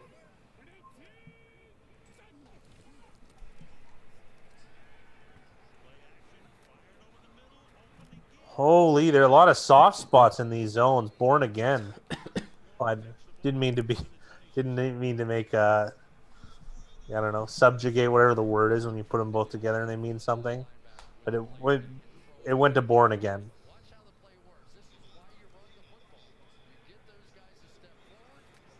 Dylan, I think some of your trades are outlandish.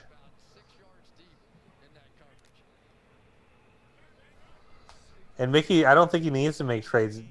Mickey is crushing in fantasy right now. He's doing very well, and his waiver wire stars are working.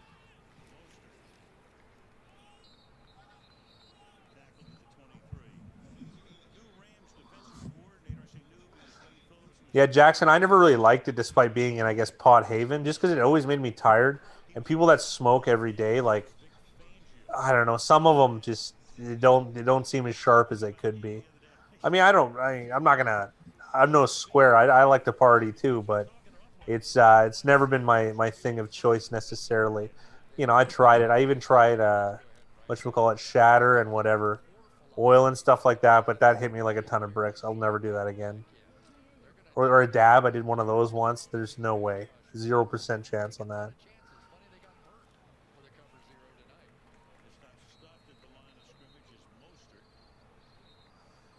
That's the first like non positive play out of Mostert I've seen so far. Even if the Niners are able to get on the board and play well on defense, it's gonna be nice going into the half with a lead. I just want to highlight that if you want to bet live right now for this game, the juice on both sides is -115 and -118. So talk about a bad time to lay a wager.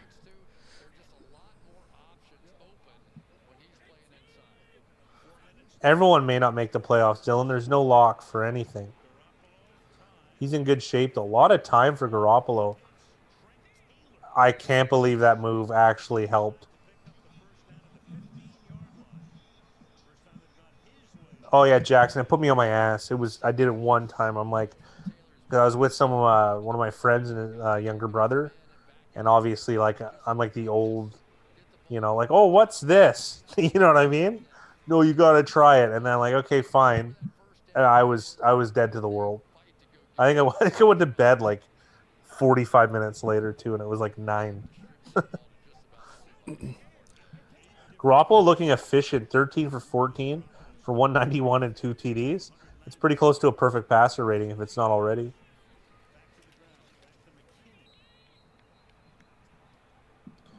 God, this running back stable is nice, eh? Yeah, Kevin considering Coleman's hurt guys. too.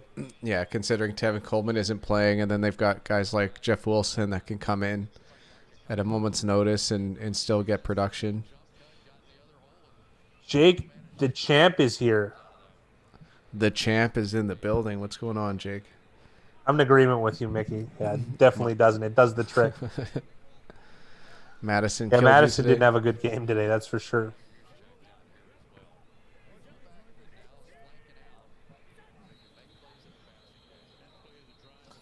There's no lock, Dylan. Give me 5-1, Dylan, and I'll bet you won't. If it's a lock, what difference does it make? There you go. San Fran taking the time off, which is even more impressive than actually scoring. Oddly enough.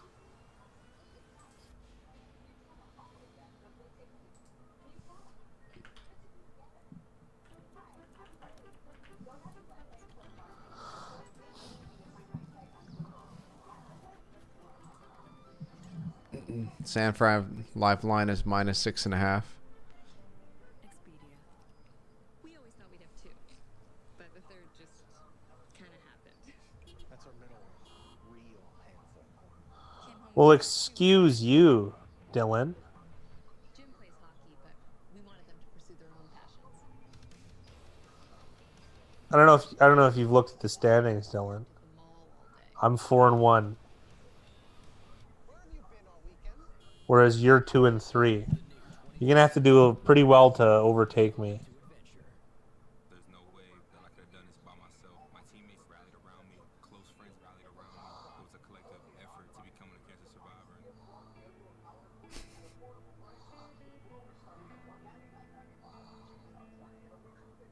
This year, I was going to be the star in the new GoDaddy campaign. And I was this close. But GoDaddy websites plus marketing And I'm putting up more points than you are, Dylan. So check yourself there, pal. Untouchable's asking how many teams make the playoffs. I can't remember what. How do we work it out? I think it's 12. websites plus marketing, go. Andre DeGrasse, out of the picture. Create your free website with GoDaddy today. I think it's no, it can't. Yeah, it's 12. 12. Well, no. In the 12 makes the secondary playoff. My wife just walked by and asked, "Is that those crazy dudes again?" Yes, it is. I've scored more points than you. Go look. Go look. Points for Mickey Hill is in first, followed by Jamison Griffin, and then Mark Dela Cruz, and then Nicholas Dye, and then me at 519. You have 488. It's not including this week clearly, but how many did you put up this week? Yeah, okay, maybe you're gonna overtake me this week. That's about it. I still got 2 in play. So do you, though. Oh, nice run. Look at the time taken off by San Fran. Is there anything more impressive? Well,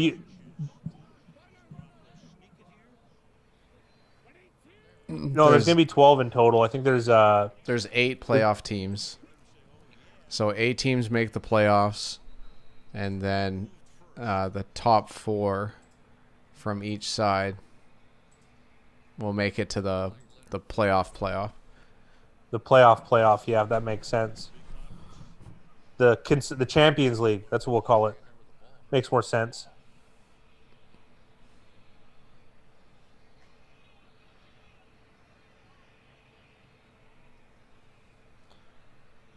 Is this offside or is this false start? I can't tell. Oh, that's offside.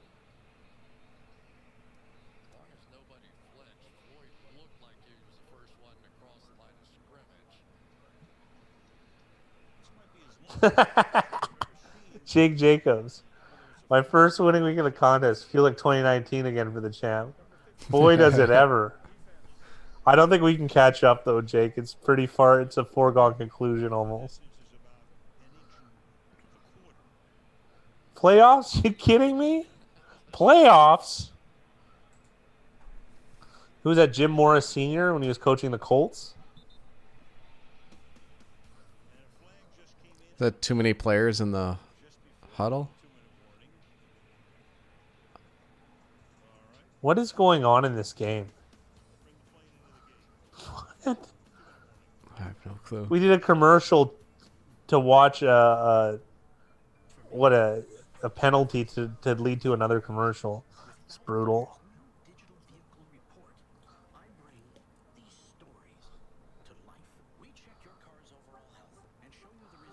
Jim Mora Sr., he always he never had much playoff success. That was the knock against him. It's well before my time, so I can't remember quite the details. Does he coach the Saints and the Colts? I'm going to look now.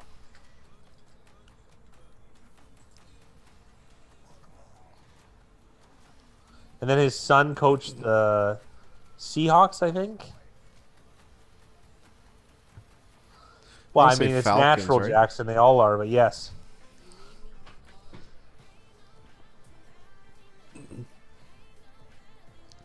It's hard not to regress off of 65%.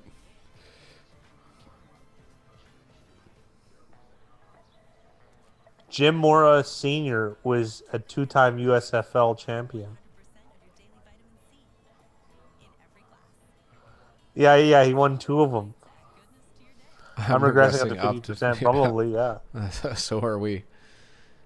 We're not exactly lighting up the scoreboard here. Today's okay, but...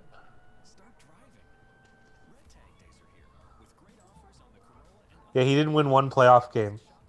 And he lost 0 for 6. That's what it is. That's bad. Unfortunate. It's just unlucky almost.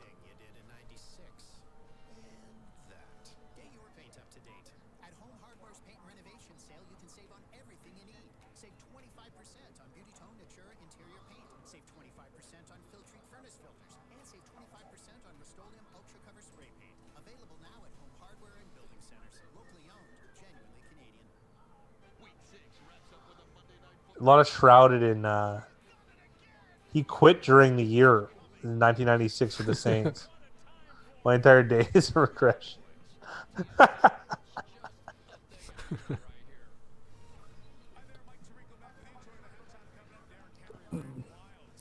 How about Derrick Henry's performance today? I can't remember a better one by a running back in a long time. Aside from maybe him. First and goal for San Fran. After the 2-minute warning, Rams still have all 3 timeouts. It'd be interesting to see what the Rams decide to do with their timeouts. And it looks like they took their first timeout. King Henry, absolutely. He's one of me and Big Rye's personal favorites, so. Yeah. Dylan took him over.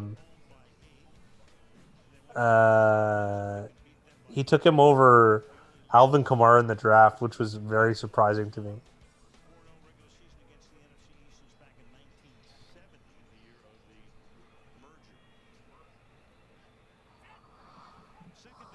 Oh, Dylan trying to negotiate a trade again.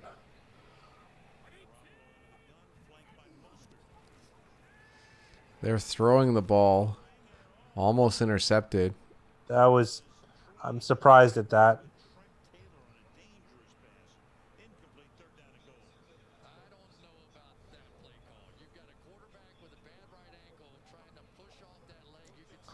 Don't get fancy here. They should have ran. Good job by Trent Taylor.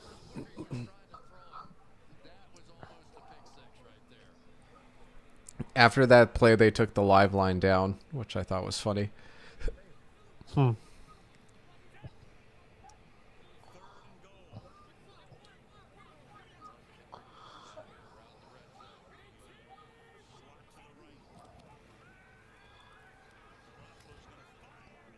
Touchdown.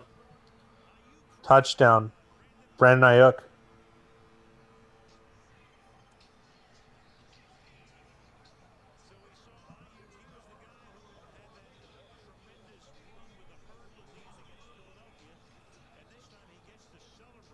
I'm a Brandon Ayuk fan. I've started him in a bunch of fantasy, some good, some bad.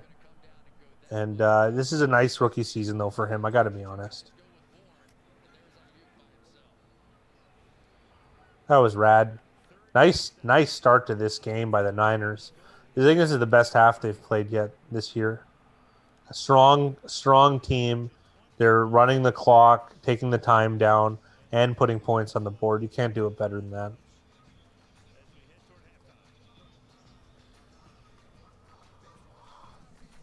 I don't really like. This is one thing we heap praise on the Niners and the Rams, but I'm starting to like, in this spot. What's in a minute 40 left?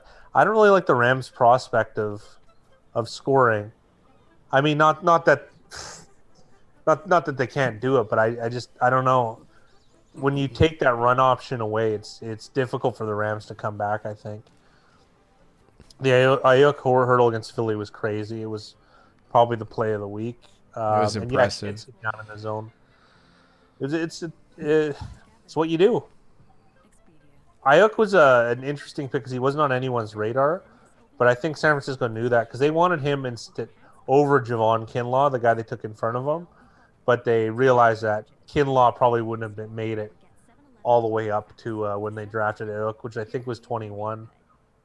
Because they traded with the Colts. They traded DeForest Buckner for a first round pick. So that's what they which was pretty good value, right? 13th would have been the Jets butt pick today. Yeah, we did. That was awesome. It was Marcus May. Yeah.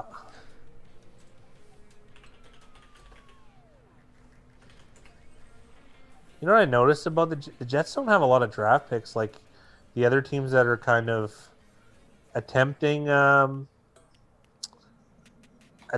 rebuild, I guess. I don't know. Is that the way to put it? Oh, the butt pick for the butt fumble. That's I'll find you the clip, Jackson.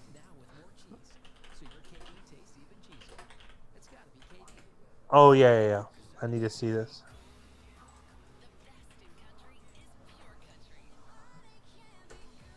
I'm gonna look at how many draft picks the Jets have. I posted a link to the play. That sounds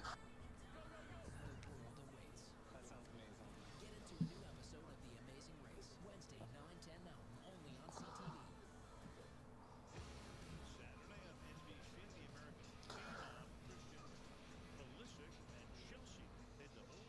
I guess they get 2 firsts next year, which is kind of nice. Although I can't imagine the Seattle one being in the top 20. So There's still good value though at a late first round pick, especially for teams that need depth. Which team are you talking about? the Jets. Oh yeah, like the Jets could. You could essentially take anyone at the end of that first round and have them slot in as a starter right away.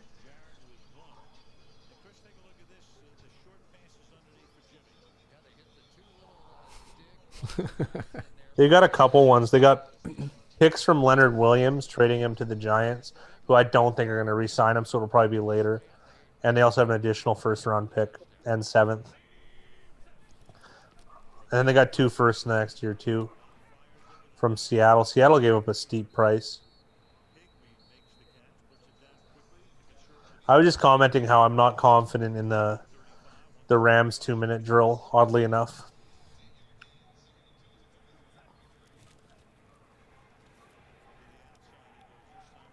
What a play. Yeah, it was Mosley with the pass breakup. He broke really well on this from the looks of it. He sold out, too, that's fine. Oh yeah, that was a terrific play. Call him Sting, he sold out. Call back to a WCW event that was horrible.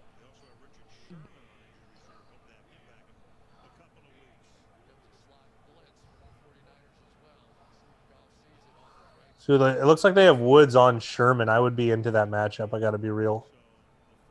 I don't think Sherman's in for this game. I'm not sure who that is actually. Oh, I just saw the number long hair and I 22. assumed it was him. Yeah, I saw I thought him. It was hurt, but then I saw the hair. I saw that guy make a play earlier, thinking like, oh, he looked spry for making that play. It's, Yeah, exactly. Yeah, that's what I was thinking too. Jason Verrett is number 22. Oh, Jason Verrett. Yeah, he made a spectacular play earlier. I don't know if you were here. He's been a very quality player mired by injury. And then Andrew Whitworth, the last guy I would have bet on to make a false start mistake, is guilty of it on this 3rd and 2. So San Fran looks like they're in zone. Oh, we get a hook and... Was that a hook and ladder play? I was very confused by what just happened. That was a hook and ladder play. It was a weird one. It was behind the line of scrimmage. But that was a hook and ladder. Yeah, it absolutely was. So... Who did it? Cup? Did Cup do it? We'll get to see it here. Yeah, it was Cup.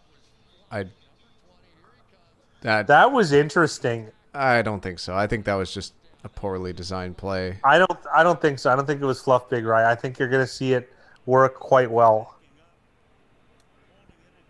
Mind you, where is Cup? What threat is Cup? Standing there flat-footed. Like I don't mind hook and ladder. I mind how that play was designed and executed didn't make sense.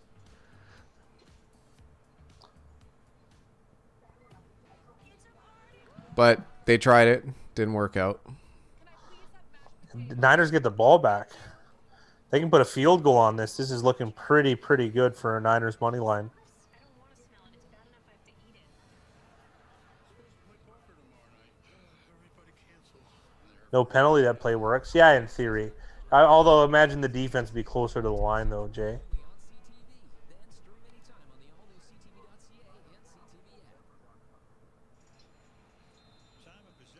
All right, so San Fran has one timeout, a minute, 69 seconds to get something done here. Look at this time of possession, though, guys. This is how you win football games in the NFL. 20 minutes to 8 minutes. And it's positive run plays and completions. That's what you're aiming for. These are fantastic. So many receivers getting carries on this team. Samuel, I think, has hurt Ayuk's value because of the run plays that he's gotten in excess of Ayuk since his comeback. I agree with Mickey. It shouldn't have been done the shorts. It shouldn't have been done on the short side. Yeah, that perhaps would have. I don't know. We're gonna see it again though. I found it at least interesting. Call a timeout, I Sam. agree, Mickey. There just wasn't enough space there.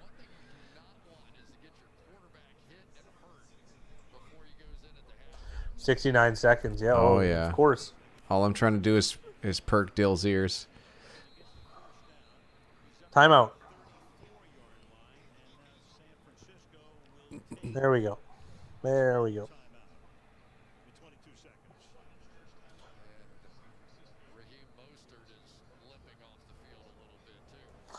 Oh, apparently Mostert's walking around gingerly. Zach's, I've had the same thing. I've had him on. I drafted him on one of the leagues. I've had him in these weird spots. He's a nice player, but it's just for fantasy purposes. It's not.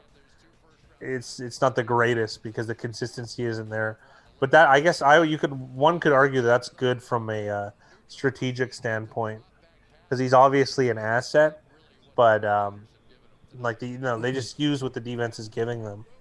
So I think he's a good receiver to stash on your bench and to see if the consistency grows as the season progresses. I think he's going to be a strong second-year player. And you also never know how injuries are going to go. Like Deebo Samuel just got back and they've eased him back in, and who knows how long he stays healthy for.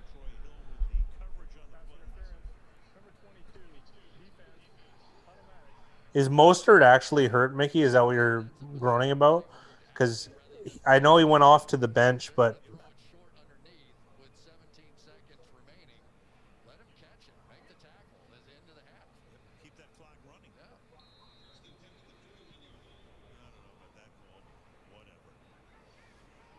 wow. Al Michaels with some serious displeasure. Yeah. We know where he bet. Yeah.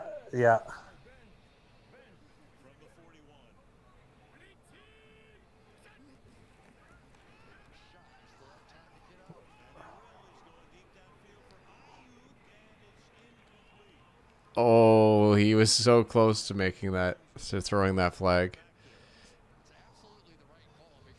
It's funny because the only thing you want there is a flag, because even if he catches it, they're probably not going to get down there in time to spike it. Ayuk looked gassed on that. Yeah. Well, I was just reiterating what Chris Collinsworth said, that he was moving around gingerly. So, I mean, it doesn't mean much. I was wondering if you had a better insight. Yeah. Either that or we're making a mountain out of a molehill, but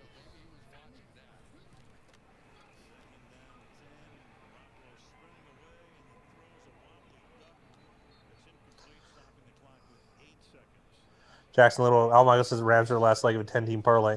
Considering like how rough he broke character, it's possible.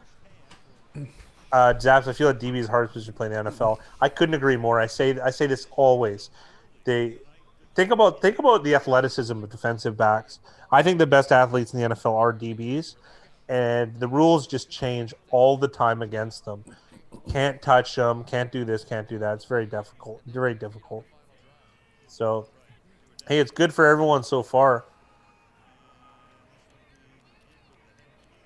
And end of the half, 21-6, Niners.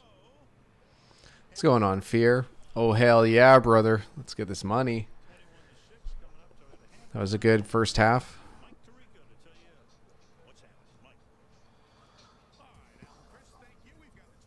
You know what I noticed? I don't remember Al ever picking the winners and losers of these games. Who? Al Michaels? Yeah. I don't even listen to those scrubs anymore. Yeah. And then these are the scrubs that I don't even mind. You know what I mean? Actually, I think we always found Al Michaels comical because he's the only one that really does reference betting lines and spreads and even though over-unders. Yes. You have to remember that I always say this when people complain about the commentators is that the commentators are based for like the lowest common denominator. Meaning like if I'm watching the game with my grandma, like they're there to explain to my grandma what's happening. So if you're a a hardcore football fan, you're not getting anything from listening to the play-by-play. And that goes No, for no. any sport. Yeah, that's true too. Although I find, what's interesting when I heard when you hear it from other countries, like there's that famous one, Aaron Rodgers to Jared Cook catch on the German NFL one. It's very entertaining because they're very passion, like like in those instances, like they're full of passion because like you really have to like what you're doing because there's not a lot of money in it. You know what I mean? Yeah. So and it's kind of like that Finnish soccer or Finnish hockey guy is awesome too, stuff like that. No-name products made without the use of 10 ingredients. Like Well, Jay, we're against you this week, so we can't root for that. such as peanut butter. Did the Packers Bucks under hit? What was the final score? 38-10? 38-10, 48. Yep. I remember seeing the live OU was up to 64.5. So for it to hit under is pretty nice because I think what was the original line, Mickey? Probably 54.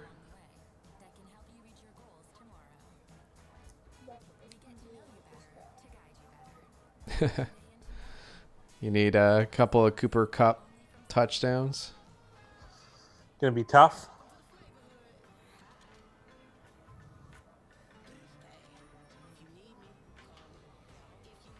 Yeah, Zaps, we find the same thing. Over-unders for us is, it feels like a consistent loss. I'm sure it's 50-50, but it just feels like we're always on the wrong side. Yeah, it really does. We're gonna have to. We have a lot of work to do this summer, so we'll see what we're able to come up with. Okay, so what's the emergency? See, the thing about baseball is that they know no one casually watches baseball, so I guess they can be a little bit more hardcore with the commentating.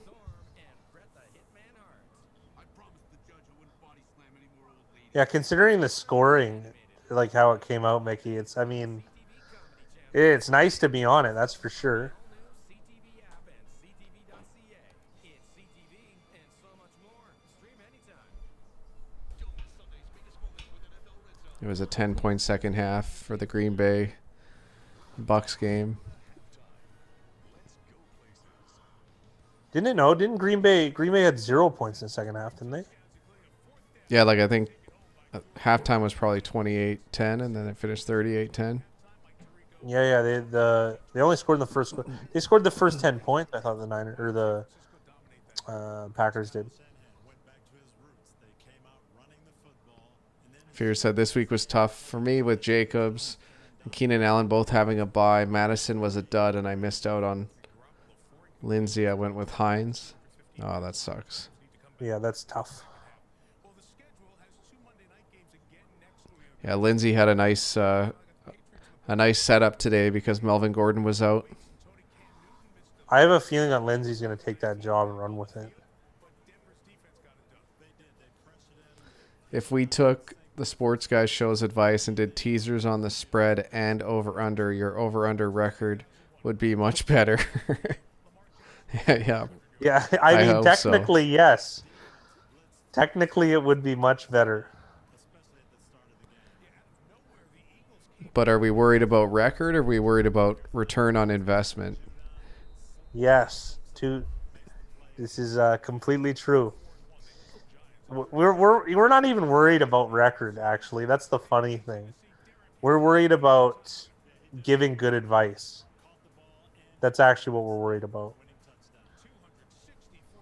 We're worried about being more knowledgeable ourselves too.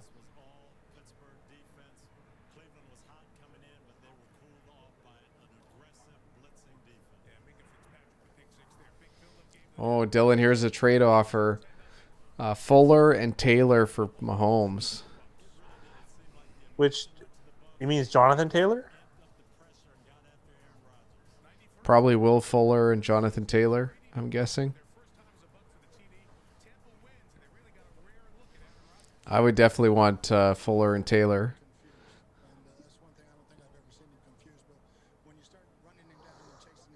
No, the sports guy show is a legend. Completely true. There's no argument there. In the league where they play.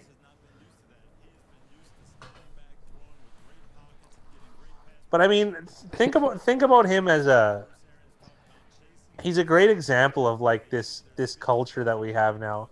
He's just a guy literally sitting at his kitchen table with a backwards hat, picking sports. You know, who knows if he actually bets on them or anything. But I mean, and he's got an audience, and it's hard to argue he's not entertaining in some weird facet. You know, for pay, yeah, exactly. You know what I mean? And he gets to be the star of his show, and I don't know, it's just cool. It's just cool. I can't hate on that. I'm still a much bigger fan of Fred's pro football picks. Yeah, I know you like Fred's pro football picks. Well, the problem is Fred's pro football picks doesn't put up better views than us sometimes. Fred's pro football picks actually hasn't made any videos since week 1. Which is kind of disappointing. I'm hoping he's not dead. I like how that's disappointing. You're the weirdest guy in the world, Big Ray.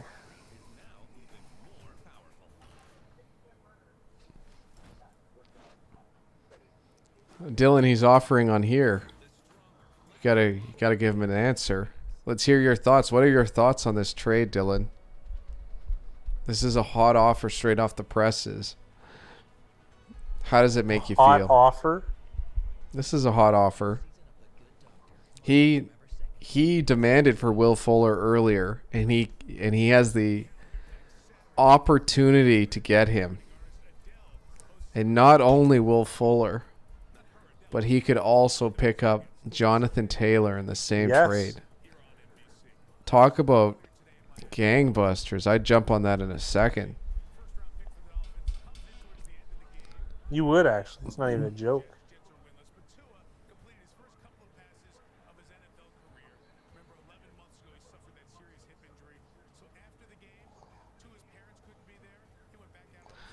What the hell is VDSPR?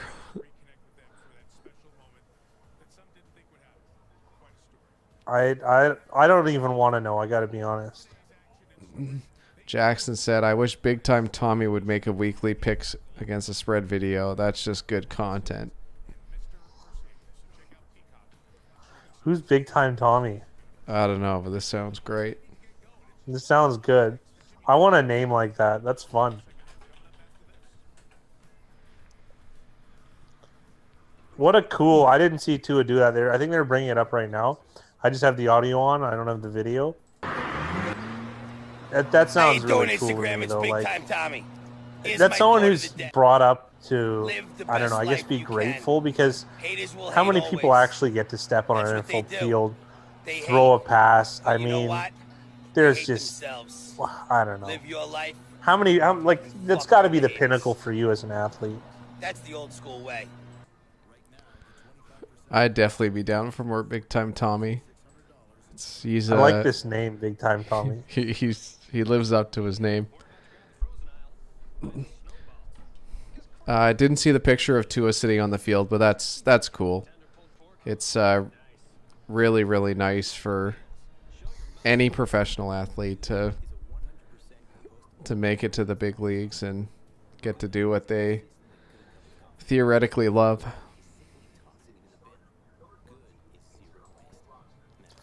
You know what's cool about that Dolphins game? I know you might not be a fan of this, but when he went in, since all the COVID crowds and stuff, that was the loudest I've heard a crowd, is when Tua came into the game. And the second thing is that Ryan Fitzpatrick was on the sidelines, like pumping the crowd up, like trying to get the hype even higher, which I thought was cool. I think that's what the culture's like in Miami. Like, the culture's good. Like, they understand that Like Fitzpatrick's not going to be there forever, and he knows that. And Tua is the future for Miami, at least projected future. So it's cool to see. They have a great working relationship with Fitzpatrick. Yeah. Like I can't imagine it not being fun to be at the office. He's an interesting part of this rebuilding process, and he's done just a fantastic job playing. I'm a fan, man. He covers too a lot. Yeah. Like lately, it's just I don't know. I've been into it. And by the way, I just saw a picture of Big Time Tommy. I don't know. He's just so gaudy. It's great. He's, He he's should something. be doing. This guy's got to be 300 pounds and like 5'2". Who's the other one? There's a guy. There's a guy like that. Another Instagram guy like that. What's his name? Nick. Hard Rock Nick. That's what it is. Yeah. Just like it.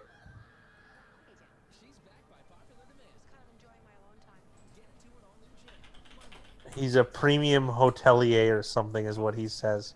But he's anything but that. Oh, Yeah, Hard jeez. Rock Nick and Big Time Tommy. I like it.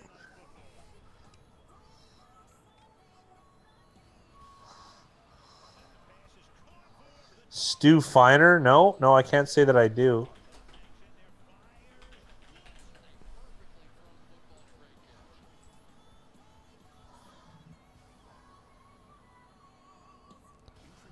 He's a premier handicapper. Stu the Source. Oh my goodness. Oh, he's on Barstools. Oh, I know this guy. I've seen him before. I don't particularly think his style is any good, but I mean he's interesting. He's got a store. He's got a merch store.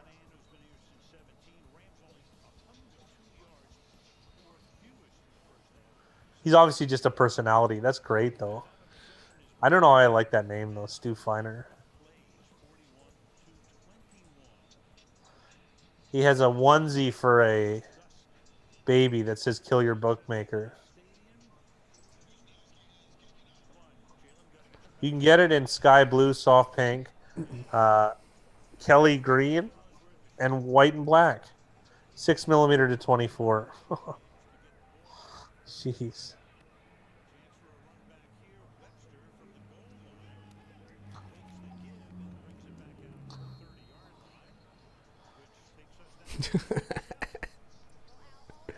I like the breakdown of Hard Rock Nick versus Big Time Tommy Jackson. Yeah. No, I haven't listened to Big Time Tommy yet, so I can't say. I've only seen Hard Rock Nick, who's like hilarious to me. Ida There's makes a a lot good. of hype surrounding the Bucks. I can't wait to bet against them next week. Yeah. I know Dylan was high on the Bucks, and that's always a good indicator that It's a good there's litmus hype. test. Yeah, Max is right. Yeah, for sure. I don't think he's a good hatter, but he's funny. That's half the battle. Like it's that's how they sell these picks.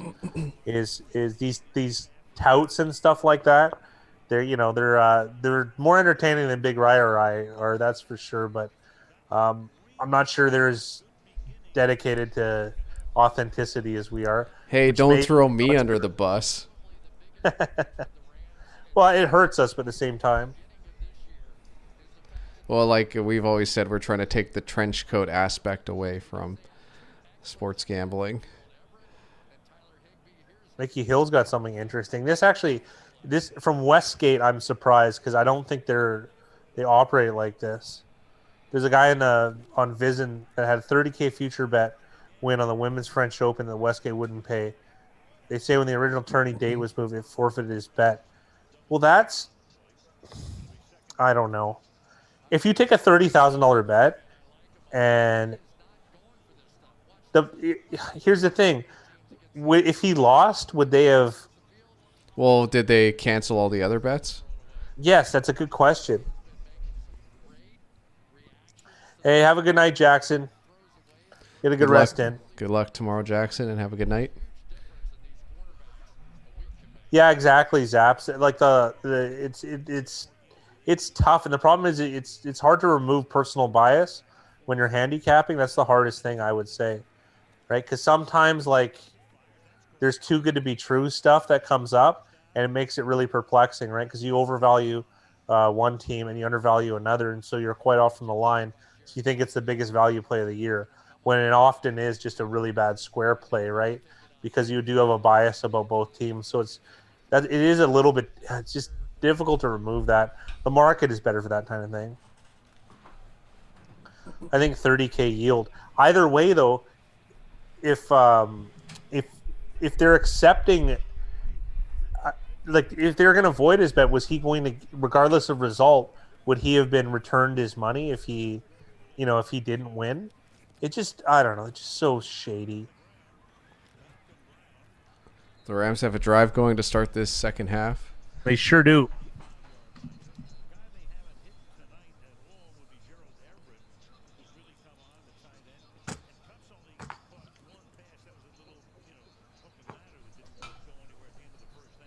Did you hear the conversation that time between Austin Blythe, the center, and Jared Goff? Basically, Jared said, "What'd you say? What'd you say?" One of the reasons they love having Blythe at center is he's Yeah, Zaps, that's pretty similar for us as well. up front off of Goff and let him focus in on playing quarterback. You could hear it that time.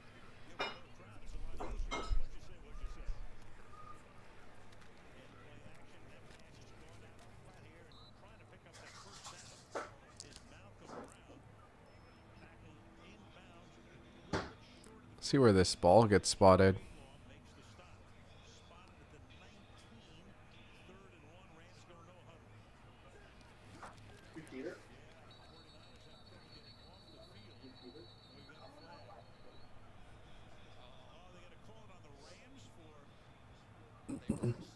There's got to be fouls on both sides because it looked like San Fran was still trying to get off the field. I feel like that's a missed call.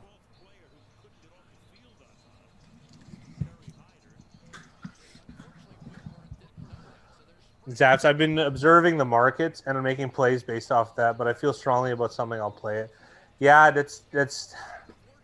I try and get away from that as much as I can, and I probably because I've been in the game so long. As you get older and you mature with it, I don't really feel like that.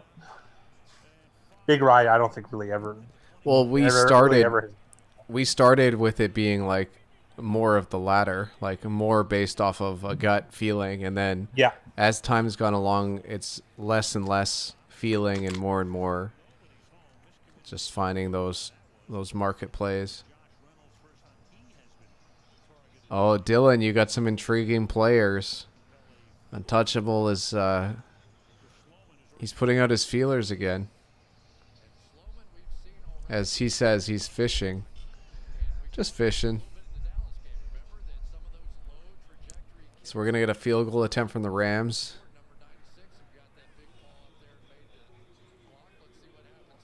Currently down 15. This could make it a 12-point game.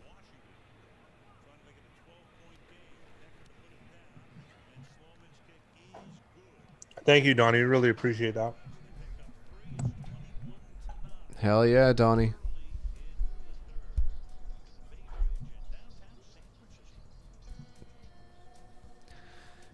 San Fran's up 21-9 with 12 minutes left in the third quarter.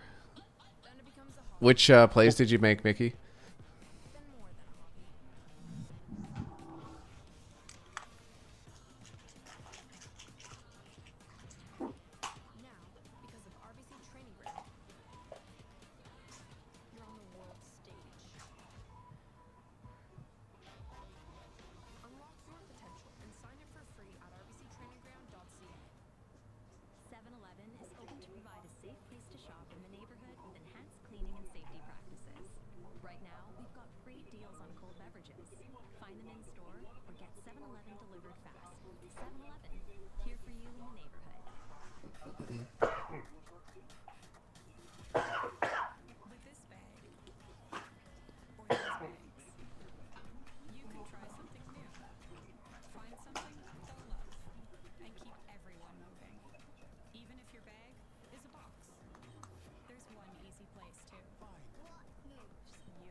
Sorry, I had a little snack break.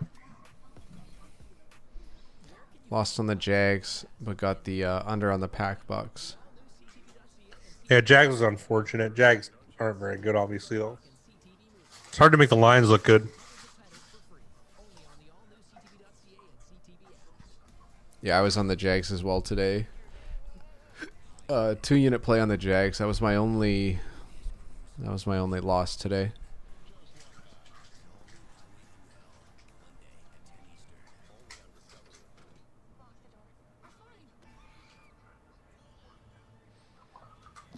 Absolutely. I think the books kind of want to. They've been taking. They probably haven't been making profits or taking a small loss these first few weeks, so they're just gonna play it safe. And I'm sure in these next few weeks they're gonna take their shots. Tonight in the contest, I think we're San Fran +3, Yeah. and then as far as betting's concerned, we have San Fran money line. Zab said, agreed, Mickey. The bet percentages have been very split 50-50 the past couple weeks. And that's just how that's how it works. Like if they're doing poorly, the books will just set out, like they're not going to be aggressive on their lines. They're going to move the lines and adjust accordingly so they can get that money split. And I know the fat guy was talking about like what are the books supposed to do with these Jets lines? Because it's difficult. Like, you don't want to get, put it too high and get trapped by a bunch of pros, right? let's see what the Jets had 40% of the bets and 29% of the money, so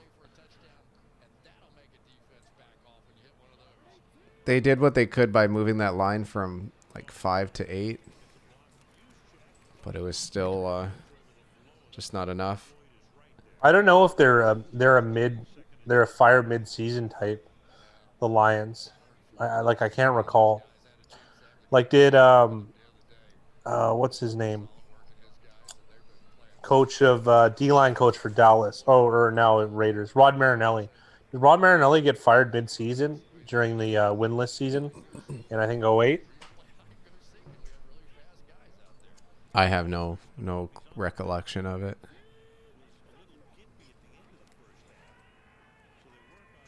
That was the argument, Zaps, I made in the video last week. I said I can't throw good money after bad every time. Like, just because every year I have a team like that where I'm screwed. Like, I end up just betting them because the line's stupid. And I just that was what the thumbnail was about. It said no. I thought this team's bad enough. I'm just not going to do it. So that was my argument on it. And I guess, I mean, since I've made this switch, it's a 1-0 sample, but that's not very much. I mean, going forward, I'm probably going to find ways to take them, or I'm usually just going to avoid them. That's what I tend to do in these spots.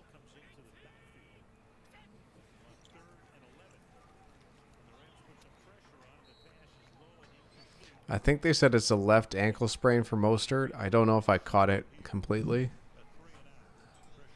but they just reported on it.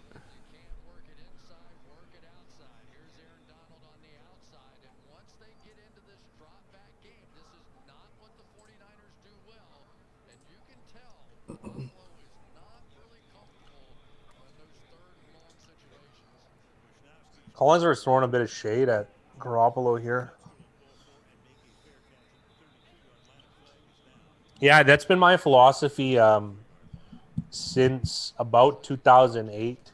I don't know. I never brought it up. It was always one of my theories. I did this thing.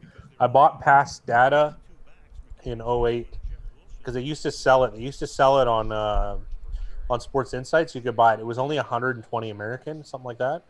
So I bought. I wanted to break up spreads into a range, like easy cover, not so easy cover, and then I was curious with how that like the variance in relation to team strength, and I found that the most unpredictable ones were spreads concerning and these were, by the way, these were market plays concerning the best and the worst teams were the most unpredictable. So, and they had the wildest results in range, whereas market plays considering dogs between even strength teams, those had a much more stable, closer in range point value. Like you never really got blown out, even when you lost. So it was a theory that I never really completed to its fullest. I still have the Excel sheets from back then. And by the way, my Excel knowledge in '08 was very crude compared to now. And I'm still not nearly in the same ballpark as Big Rye. I understand some of the math a little bit differently, and I would say, more creative, logical thinking than Big Rye does. But he sifts out a lot of my bullshit, so it kind of works. Because 90% of what I say isn't actually feasible in when we're talking about theory. But there's that gold 10% that he usually just mines out of me, and it usually becomes one of the better things that we do. Oddly enough, I guess it's our creative process. Yeah, ankle sprain definitely not good. Mostert's already been hurt once this year.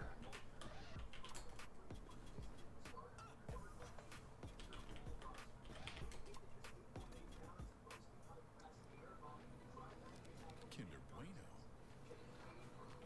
Wait for it. Wow.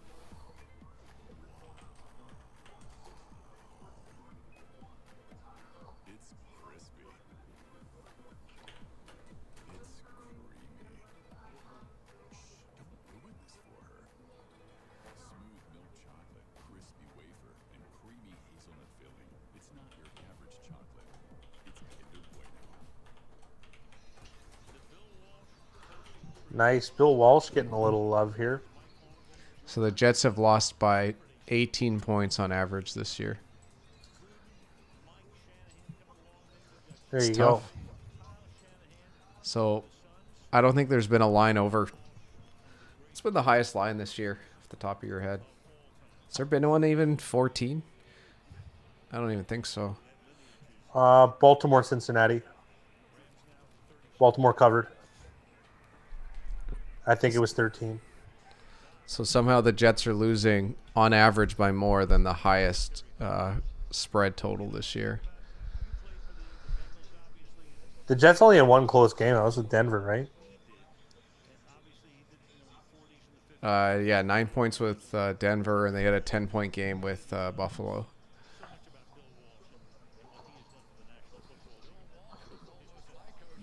Everything else is 18 plus.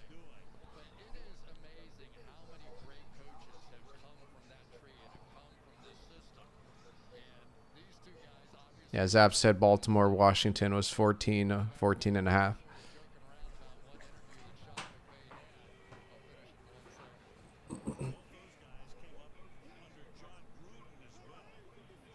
We'll get an audible from the Rams.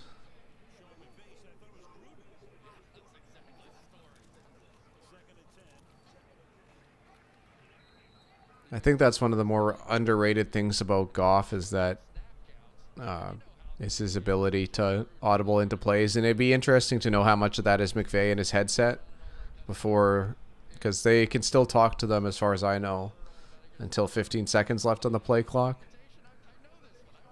Oh, Zaps nailed it. Yeah, 14 and a half, depending on when you got it.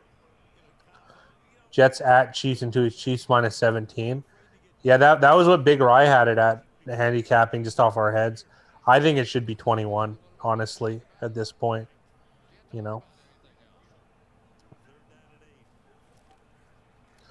should be a free play here. That line is going to be interesting because they like if it's at 21, that means they want it to be a 50-50 split. If it's at 13 and a half, then they want people on the Chiefs. So those are their two options. That's why I'm interested to see. Yeah, Zaps said 21 and a half, which is exactly what Fat Guy said. I said 17 and a half. Jake says 17. I mean, it, yeah, 21 and a half. Like how, because the thing is, you said 13 and a half. is the sportsbook really going to gamble on the Jets? You know what I mean? Like, Well, if I they don't do, just, then I'm intrigued. That's what I'm saying is yeah, the but price that I gets think set there'd for have to that be a game coaching is. change for that to happen, though. I agree. I just think that it shows you how like it's easy to see how much a line can fluctuate based off of the confidence a book has. Like it's one thing for us to be like, oh, 2.5 to 3.5, but like it's a when you're thinking 13.5 to 21.5, I think it's a better example for people to understand just how easily the lines can sway. Like even for this game, they set the price at like it opened at.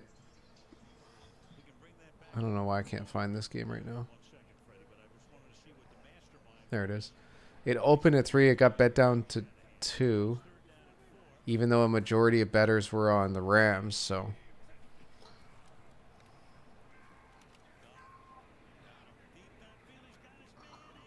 Oh, bad drop from Cup. I'm interested to see this in slow motion.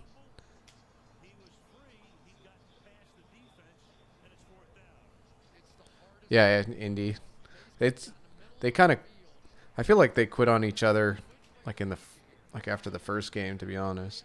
Oh, I see why he didn't make the catch. He had to turn his head and adjust to the ball, so that throw was just off. Well, San Fran catches a break.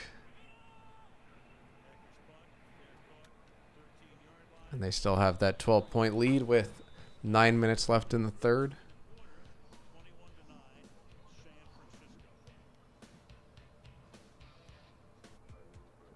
Miami, the first half of last season was worse. I'd have to agree. And Mickey said there's that $14 million slot receiver. yeah, yeah. It's hard to tell if it was on the route or if it's on the throw or if it's on both. Flacco and Frank Gore. What is this, 2000? Yeah. You know what? Gore's the only well, I shouldn't say the only, but he's one of the only guys that I see giving it his all when he's on the field. I'm sure there's a lot of defensive players and linemen, but just uninspiring play. But like we're talking about how bad they are right now, and I think there's going to be good value on the Jets going forward. Frank Gore's son is playing college football now. There's a very, very outside chance they might be able to be in the league at the same time. That's so insane. If that was going to happen, you figure it'd be like a quarterback, not a running back. Yeah, no, Or a that's already the kicker. last position. Or a punter. Somewhere I'm trying where to find guys that make old it in their sheet I had. 40s.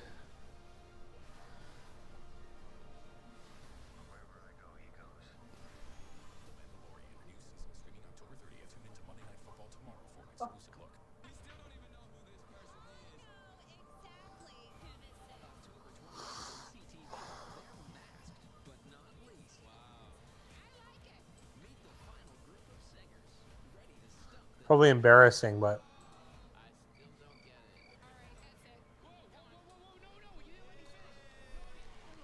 oh my god, I found a roulette book. Oh my goodness. You guys will like this. You guys will really like this. So a friend of mine claimed that he thought there's a roulette wheel at this casino near where we live, and he worked near there. So he went there 3 times a day for a year because he believed that there was an inconsistency in the wheel. There is in all of them, right? But he thought one that could beat out the rake. So he would send me a picture 3 times a day. Anyways, one day I spent compiling all of them and then putting them into Excel to find out if it could beat the 1/18th rake in roulette. And we knew the roulette wheel didn't change because a friend of ours is a pit boss there. So it was the same one and it never got moved. So we did know. Anyways, I went through all of that to find out that you would lose a little bit less money betting on zero. that was it. And then I tried working out a theory where if I bet a row of like in the row of 6 or whatever, it still wouldn't work. Anyways, that was the only interesting thing I just found going through my emails. 21-9 49ers. You know what's the most disappointing thing about the Eagles is that they they've been so reliant on really really good offensive line play over the last few years, and it's just not the same as it has been in past years, and that's I have a always going to question. be a struggle for them. Do you think they should see how bad this Samuel run got blown up? Do you think that they should work in a like Like a pass throwaway, option yeah. as an out? Do you know what I mean? Like as an escape plan? Like is that the next level of this? I think so. It just depends how much space you want, because like, are you willing to take a 3-yard loss 20% of the time if it means 5% of the time you could get a touchdown? Like, I know Well, I those mean, percentages don't add up, but quite add up, but I mean, like couldn't he bail himself out with a pass, like just throwing it a he's outside the box, or does it change on the pitch, like where the passing box is? I'm not sure what the rules I'm are not on even it, so sure. it's hard for us to make a solid opinion Yeah, on that, yeah, without considering we knowing. don't actually know.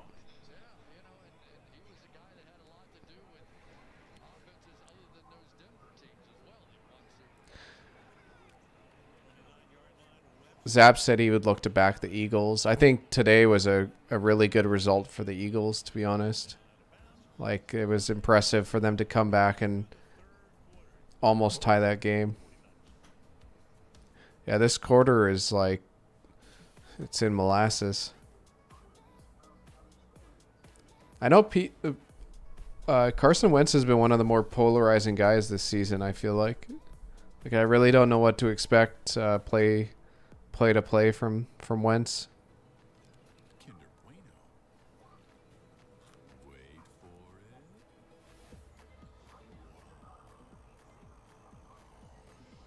And I feel like the Eagles have also like lost some of the depth that they've had on defense.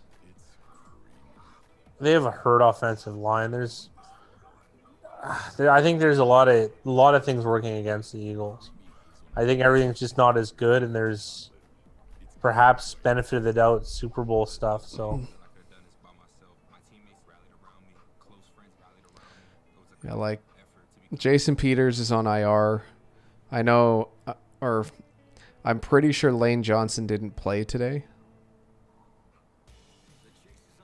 So as far as their offensive line is concerned, looking at the starters, like Jason Kelsey is the only starter that I can see that actually played on Philadelphia's O-line over the last few years. They also have Jamon Brown, who's a retread from Chicago.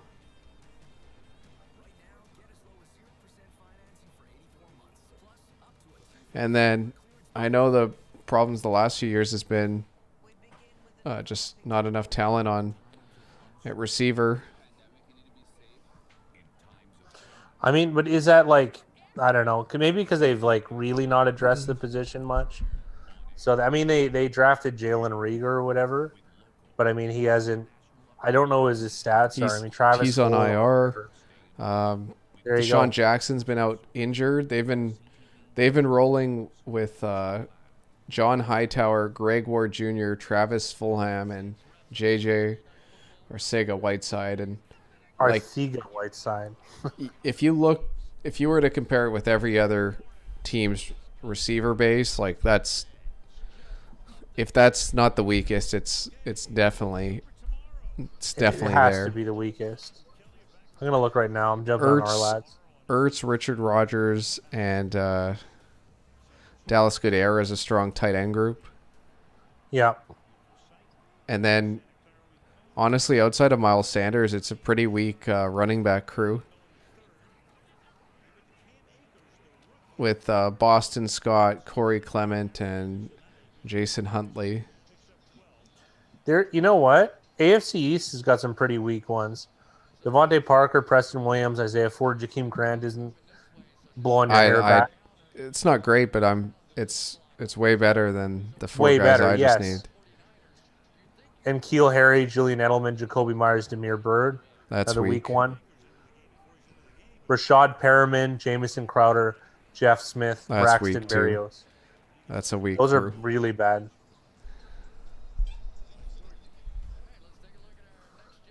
It's hard to argue the Bengals don't really have the best receiver room. AJ Green, who I don't care for. Tyler Boyd, T. Higgins, Auden Tate, who's a healthy scratch a lot of the time.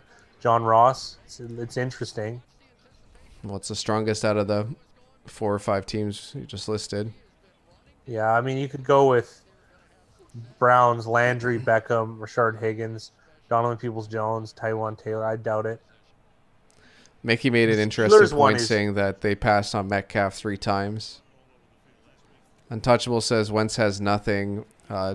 Fulham is a player. Fulham's at least like produced the last. I think he's played 3 games now, and like it's just out of necessity though. Like, there's just Yeah, no it- one else there. He's gonna throw for 150, 200, 250 yards, and it's not all gonna be to Ertz. So he's just been a Chris has barely got beneficiary. any yards actually lately, to be honest.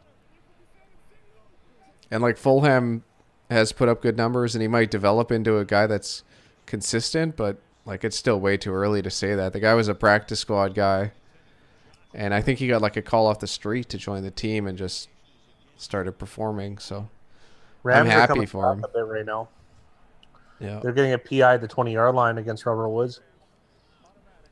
the live line last I saw was 8.5 points, but with how this drive's going, I'm sure that's going to change. Oh, it was Reynolds, not Woods. My mistake. That's shitty. Yeah, that's a good way of putting it. That is shitty.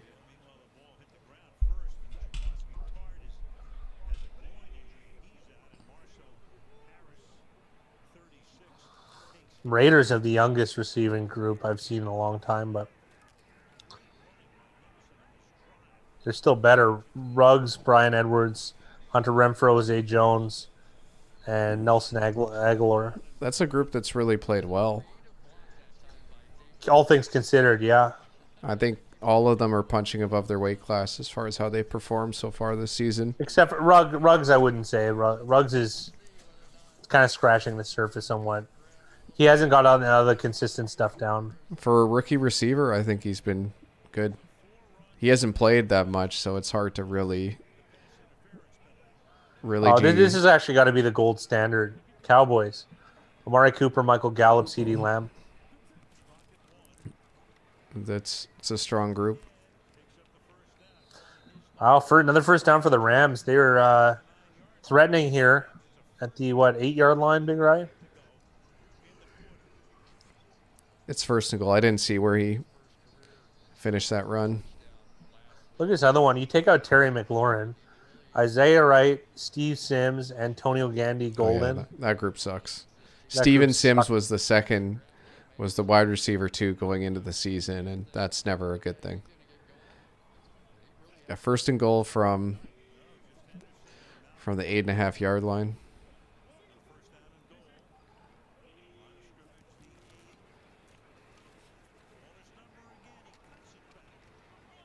I loved how he finished that run. Yeah, Henderson's been good on this drive.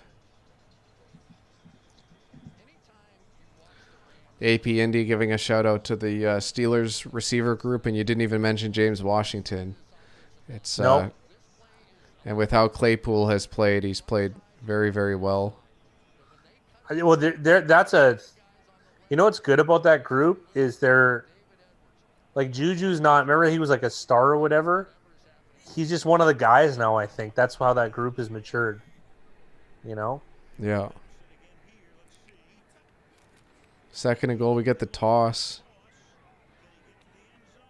Big play by number 57, Greenlaw. Henderson looks like he's... Oh, I was going to say he's hurt, but it looks like his shoe just came off. I feel like Terry McLaurin is the most underrated wide receiver. He plays on such a bad team, but posts great numbers, has great hands, and knows how to get open. Zaps, I couldn't agree with you more. I think he's my favorite underrated player in the league. You're speaking our language, Zaps, on a lot of these things. You're touching home. McLaurin is Daryl Henderson is walking with a bit of a limp here. You know Maybe who it is a shoe Terry? thing. You know who Terry McLaurin reminds me of?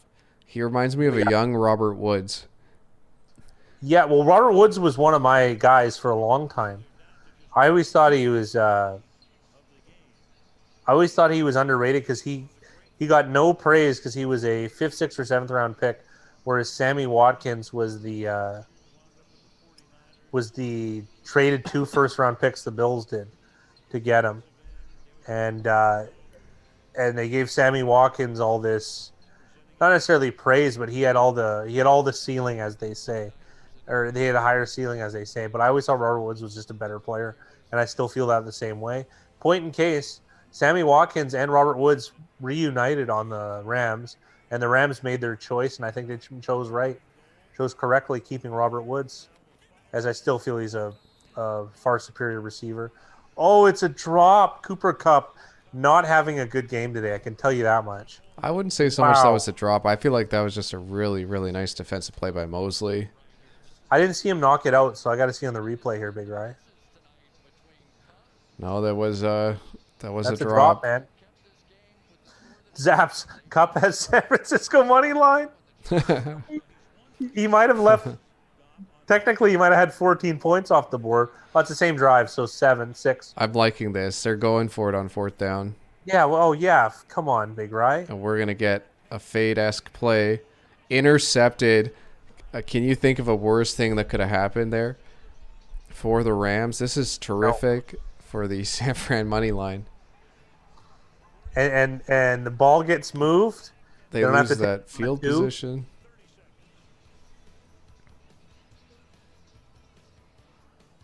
Oh, yeah.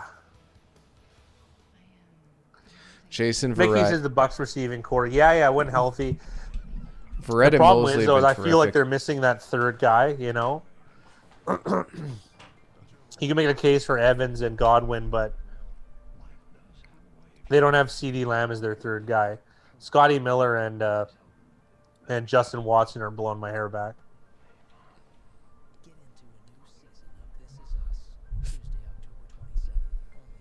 Bent but not broken, absolutely. Still works.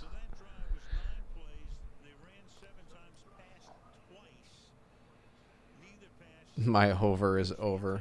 You never know. What was the OU for this game, Untouchable? Or what line did you get it at?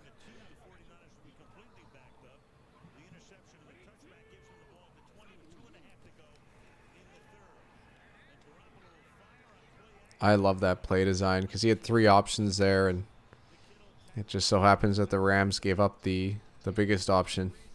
Yeah, and they had him in quick succession, too. I'm so happy that Verrett is back and healthy. Like, he has played so well today. In general, he's been a good player. Injuries have marred this guy's career. Nothing. That is an incredible interception. That is an incredible interception.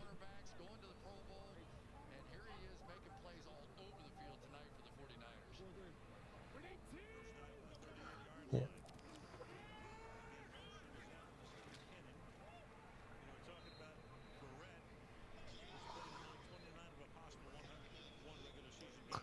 There's a chance that could have been the icing play on this game.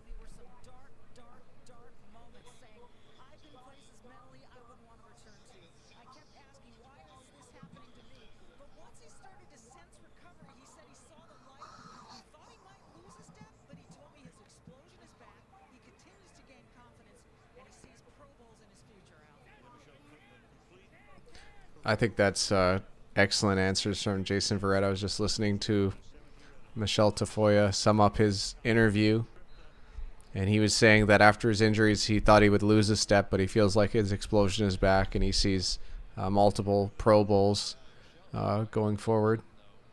Probably over time. Yeah, I agree with Mickey. The weird part is, like, they had 2 guys going to the same spot, so it allowed Verrett to come off his guy and make that play. But I doubt that's where that play design was meant to be. The execution could have been off. I don't like throwing there. I'm always a run it guy. Drop from San Especially 'cause Fran. you- Rams are going to get the ball back. Sorry, fat guy, cut you off there. But I think I know what you're going to say. You're going to talk about throwing the ball there on 4th and goal from the 2. You don't like that because of what just happened. Like, at least with a run play, if you're stopped short by half a yard, the other team has to start with the ball on the half-yard line.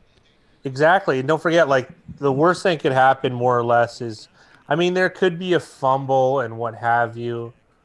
But, okay, all right. I'm going to agree with Jared Goff's girlfriend. That'll work. You could fumble and that could happen, but that's far less likely than throwing a pick in the end zone. It's so tight. The windows are even tighter there. It's difficult. And yeah, throwing a pick is a complete disaster. You could throw a pick 6 too, ostensibly. Like, that's not out of the question either because there's a lot of green grass in front of you when you do pick it off if you get momentum. Whereas if you run and fail, and you're probably not going to fail in the backfield, like you're going to fail half a yard short, right? More than likely. The other team still has to run the plays out of their own end zone. And, you know, that could be a 10-point play. It really could. You could get a safety and you could get a touchdown with a 2-pointer. Like, that's, you know what I mean? Now all of a sudden you're 1 score away, right? So it's just from a math perspective, I think it's just way better.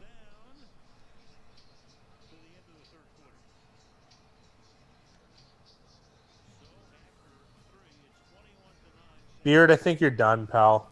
Cup is having his maybe worst game as a pro right now. Yeah, still lots of time, though. Going The back nice to what part- Max had said, Yeah. I looked up Stu Feiner. His nickname is Stu the Source Feiner. Well, that's how you sell it, I guess. Are you reading his website where he does millions and millions in handle? Yeah, oh yeah. He's writing a memoir saying, "Betcha I can." Started in '89. He said that he demonstrated gambling as a financial market with lucrative returns. It seems dubious to me, but unmatched expertise, a national force. I want to read who goes for this, or I want to meet who goes for this. Carly enjoys free and friendly 24/7 customer care. They've got her back. GoDaddy websites plus marketing, gold. Andre DeGrasse, out of the picture. He has his personal number GoDaddy today. Well, since we've been using Skip the Dishes on the website. this kitchen stuff, so I'm working on my It turns out it's really good to be a young player, or a young coach in Los Angeles. Remember that paint choice from 1978? Those mid Well, yeah. Funny, no wonder players wanted to go there. I'm really hesitant to search up Mike Zimmer's girlfriend. at Home Hardware's paint renovation sale, you can save What? everything you need. That can't be real. Beauty Tonature interior paint. Save 15% on There's no way. bifold doors and save 25% on Filtrete furnace filters. Available now at Home Hardware and This can't be real. genuinely Canadian. That's There's no way. There's no way. He's like 70. There has to be something to that. that old dude swinging a meat hammer. I would have never thought. I was expecting different. No one. I wouldn't care about having a job either. I'll tell you that much. Looks like He's we know rich the number, anyways. That's done. the number one Sim Reaper.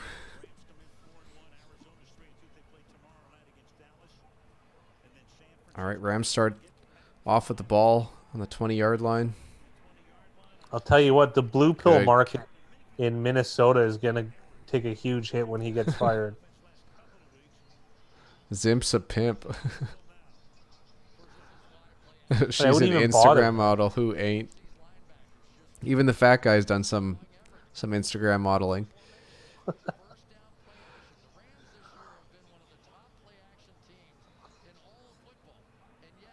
I've had Everett some quality in my lifetime. There's no doubting that. But I Everett with the mean, nice catch there. in your 60s or whatever, pulling that off, I don't know. All I can say is Zimmer's definitely traded it all for a short-term win. That looked like grounding to me. You know, maybe she's even better looking when he only has one eye he can see out of. That looked like grounding to me. Can someone make an argument the other way? I'd have to see it again. Yeah. Too busy being distracted by Mike Zimmer.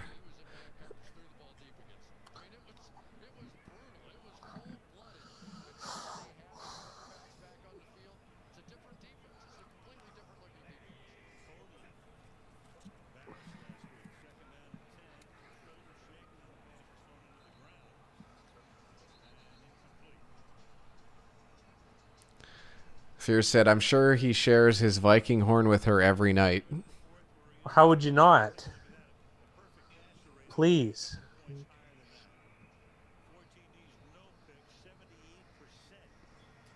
Skull. Yeah, yeah.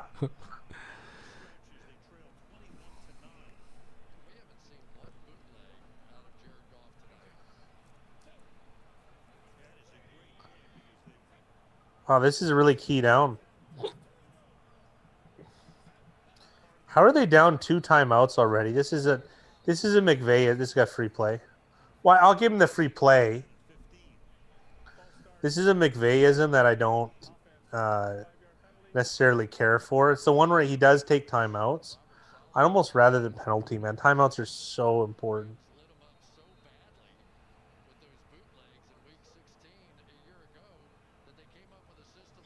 So San Fran came with a blitz on 3rd and 10. We'll see what they decide to do on 3rd and 15.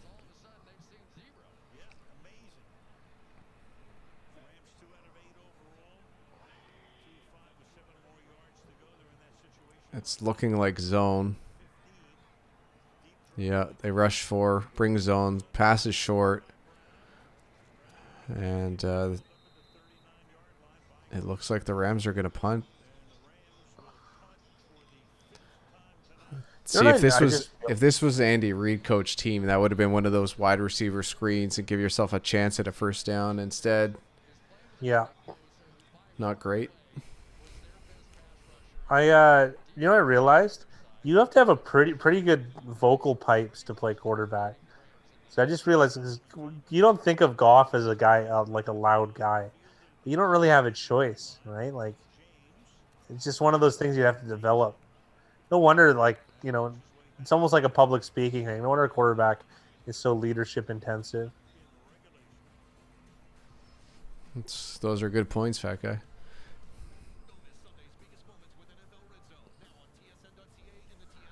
Who has the best cadence? Cam Newton's is kind of good. I kind of like. Well, I think Peyton Manning is kind of famous for his. Yeah. Aaron Rodgers, New York Bozo. That's one of the best ones. Omaha. Omaha is right. New York Bozo. New York Bozo.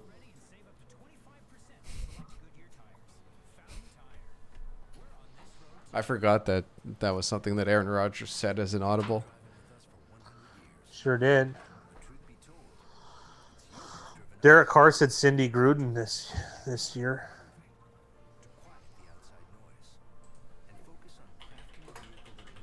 What's his name? Didn't Tom Brady say MILF Linda or something?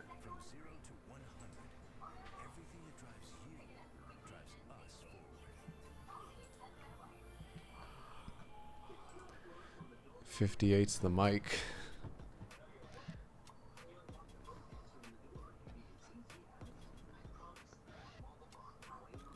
What's going on, Josh?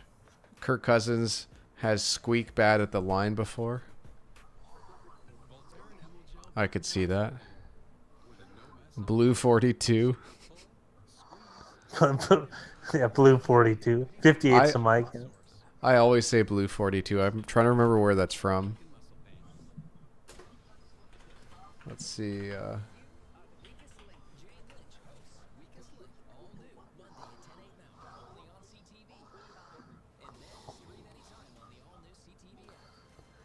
says the first time I remember hearing it was in the movie Necessary Roughness. The quarterback Jeff Blake used blue 42 all the time for an audible.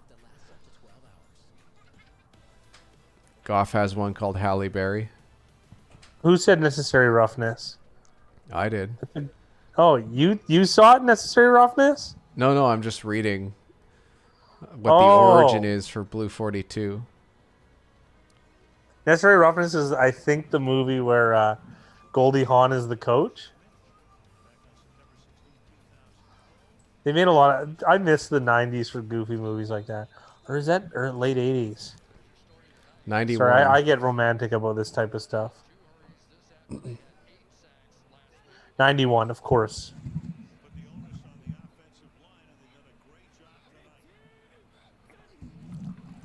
Apparently Larry Miller and Sinbad are in this.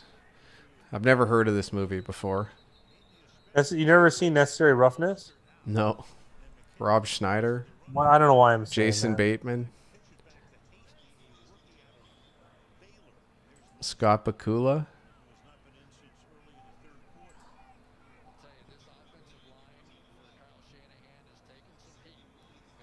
Is Goldie Hawn in this? It doesn't look like it. There's Coach Ed Gennaro and Coach Wally Rigg. Blue 42, Oh. Green 18 Hut. Untouchable said it's Wildcats. That's Wildcats. Oh, I got it mixed up.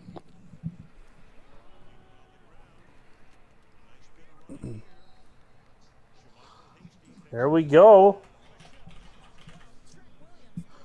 Another Jamichael Hasty. I don't remember seeing him in the game, but it's probably due to a Mostert injury, which is hurting Mickey Hill's fantasy dreams. Wildcats in the 80s. Yeah, I got it mixed up. Yeah, Wildcats 86.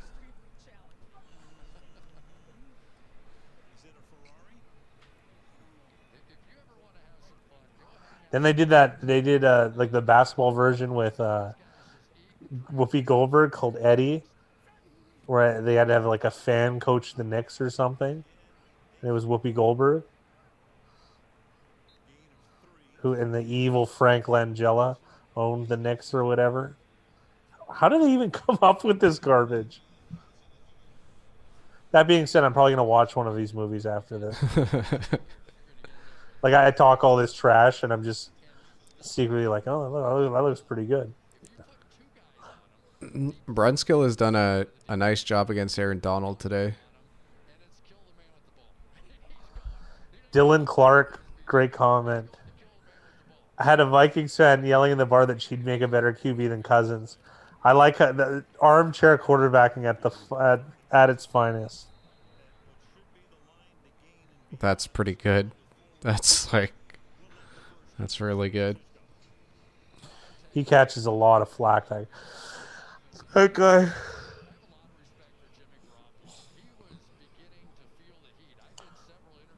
What's White Shadow, Mickey? Oh, is it the same thing, like kind of like Eddie?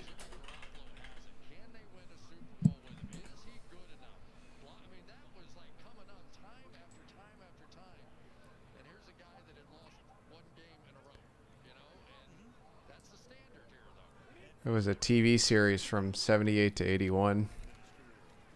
Looks like it was about a basketball team.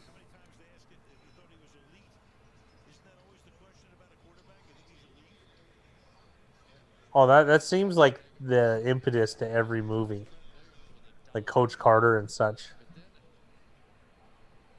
Who's injured now? Is another defense? It's offensive lineman. It looks like Trent Williams. And when a superior network is paired with Samsung innovation, it's inspiring. Imagination becomes reality. I always liked the story that my dad told me about his basketball team in high school. How they were so tough that the first 3 plays of the game they would make a stop on defense and just roll the ball back to the other team. Your dad says a lot of things about his high school days. Your dad's Al Bundy. Yeah. He got 4 touchdowns. I always found that funny. Oh, I love it though. Nasal congestion is tough.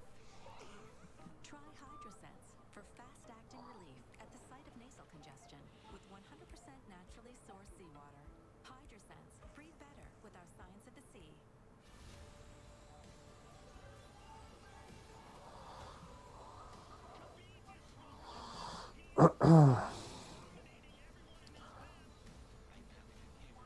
Zap said Coach Carter's his favorite movie of all time.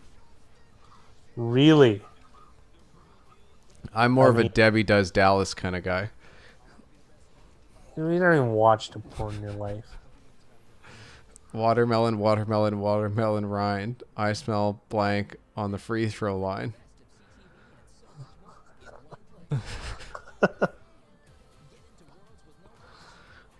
That's I'm hoping that's a quote from that TV show. No, it's for sure from that. Or else Mickey just channeled his inner Dylan Tourette's. Big Rise a troll. His favorite movie is Birdemic. He likes really, really bad movies. Birdemic Shock So- and Terror. Yeah, see what I mean? That's literally his favorite movie. I showed Big Rye Ed Wood, so we watched Plan 9 from Outer Space, and he didn't mind that. He quite enjoyed it actually. Yeah. Also, what's the ninja movie called? Oh, Samurai Oh. Cop. Samurai Cop. Samurai Cop is awesome.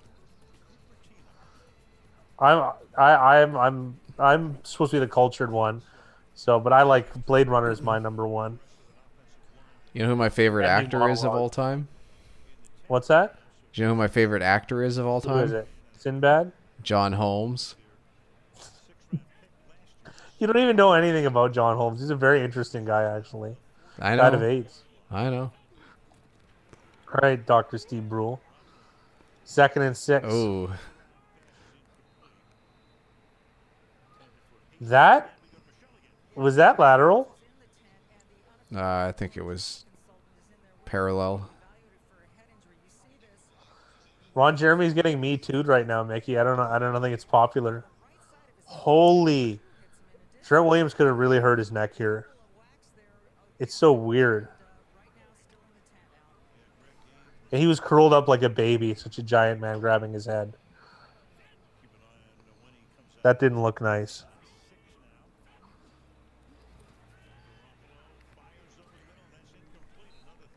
Incomplete to Kittle. Ramsey, jeez.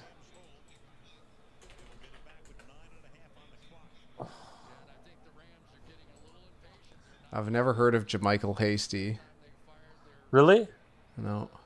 He's played some snaps pretty much every game for the Niners. He might have been the healthy scratch the first game, though. You're not missing much, don't worry. Looks like he was an undrafted free agent this year.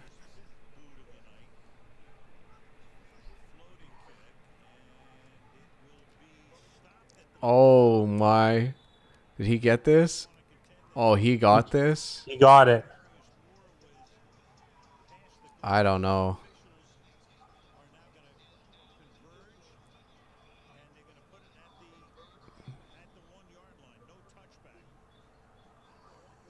Oh man,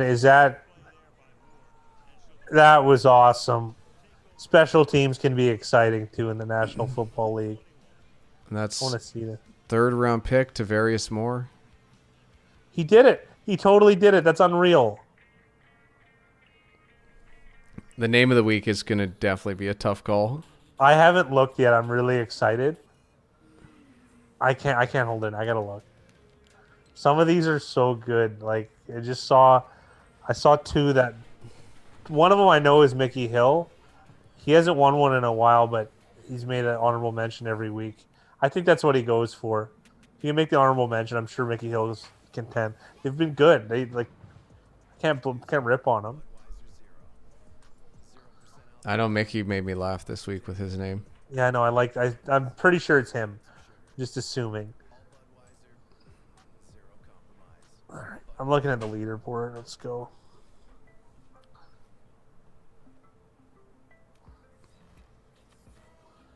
Premium teasers.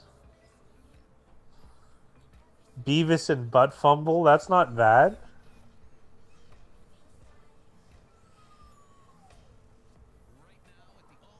I had better picks from my nose. That's all right. I kissed a fat guy and I liked it. It sounds like something Dylan would write. With this bag, or these bags, you can try something new. Find something that Okay. and keep everyone moving. Even if your bag is a box. In the league where they play.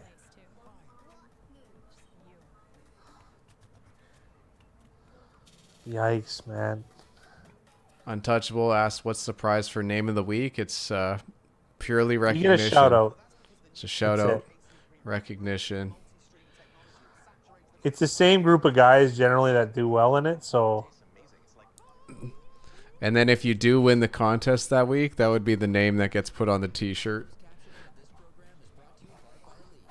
Large Marge sent me. Wow. Dude, I can't even. Buddy, John Stacy is Hall of Fame names every time. He made a reference to Pee-wee's Big Adventure. I haven't seen that movie in 20 years, but I remember that quote. My mom always thought he looked like a pedophile. Pee-wee Herman. Her instincts were right. Paul Rubin. No, he just J.O.'d in a movie theater in California. He's still a creep, though. She was right about it. So we weren't allowed to watch Pee Wee Herman because of that.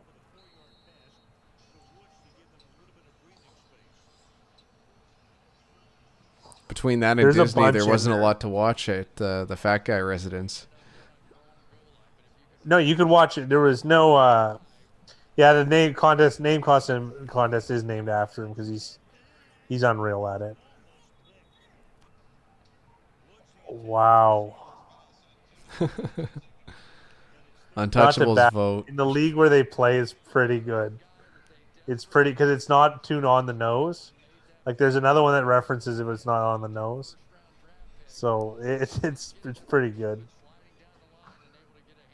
know what's funny about that? We got the NBA Jam guy to say the JS715 name of the week. Like, I don't know. That's pretty cool. I can't believe you can just do that. You can just pay the NBA Jam guy to do like a series of voice clips, and then you just put them in your. It's the greatest thing ever. Like, I don't know. The internet is the weirdest, grossest, and most wonderful place on earth. Speaking of which, a 3-and-out from the 49ers that perhaps have locked up the game with that. That was pretty rough play from Mosley. Mm-hmm.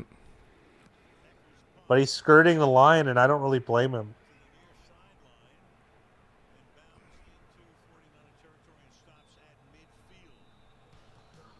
Oh, yeah, now they get the ball only at the 50. Get ready. Our most popular battery is now even more powerful.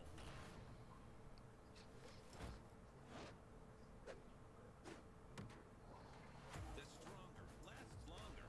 Energizer Max. Week 6 wraps up with a Monday Night Football doubleheader. Oh, we love that guy, Boom too. And he was cool, shakalaka. Dylan. He offered suggestions and stuff. Like it was like a good experience. He wasn't an ass about it at all. Yeah, He knows he's the Tim NBA Jam Kitzrow. guy, you know? Yeah, Tim Kitzrow. Really good dude. Really good. We were into it. It was a fun experience. 49ers led 21-6 at the half.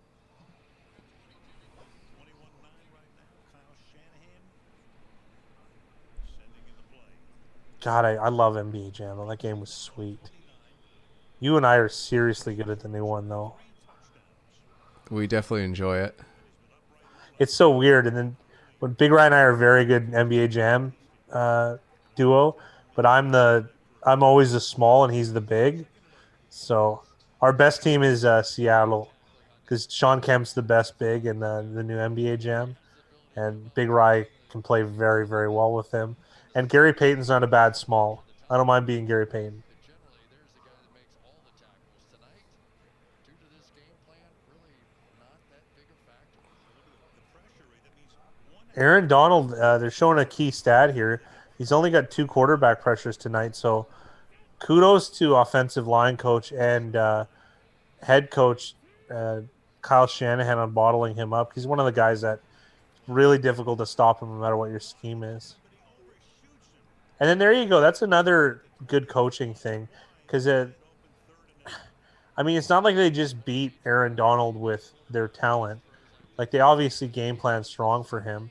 And why is he able to get against some teams 5 sacks, and then he's got 2 pressures against, the Niners? I mean, that's just obviously it was game plan that way. Well, think about, especially at the start of the game, all the screens. I remember they showed one of the stats because we were talking about how efficient he was at 13 for 14. And then they showed I think 10 of his completions were under 10 yards. So Whatever it works. It's definitely built into the game plan. What's hybrid West Coast style? It's kind of what they play. Look at the yard after the catch from Kittle. He's able to turn just so flawlessly, and just there's burst there. What a good athlete. I don't think his school, his alma mater mates, Hawkinson or Fant, are gonna get as good as him nearly. I'm not. It's gonna be tough. I'm not optimistic about it. God, that was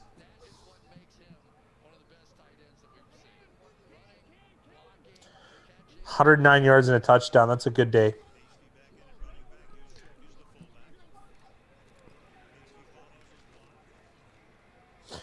He's getting more carries than I would have thought, JaMychal Hasty. I'm wondering if McKinnon, there's some sort of injury as well. Well, it Because looks they've gone. Pardon me? You see this from some teams, and it looks like they've got him in there to shut this game down. He's fresh. He's probably fresher than those other 2 guys. So, but you're right. It might be injury dependent of why he's playing over the other 2. But I mean, they're for such a deep running back room. They're getting thinner and thinner and thinner. Who was the other guy they had? Joe Woods, way back, the guy that never materialized. Might want to kick the can on that, eh? I forget his name. It was a guy that Kyle Shanahan kind of demanded that they drafted, or at least wanted to draft it. What year did Shanahan become the head coach? Was it 4 years ago?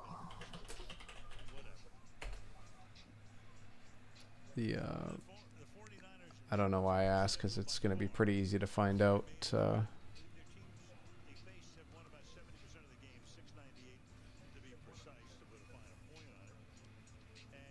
who it is by.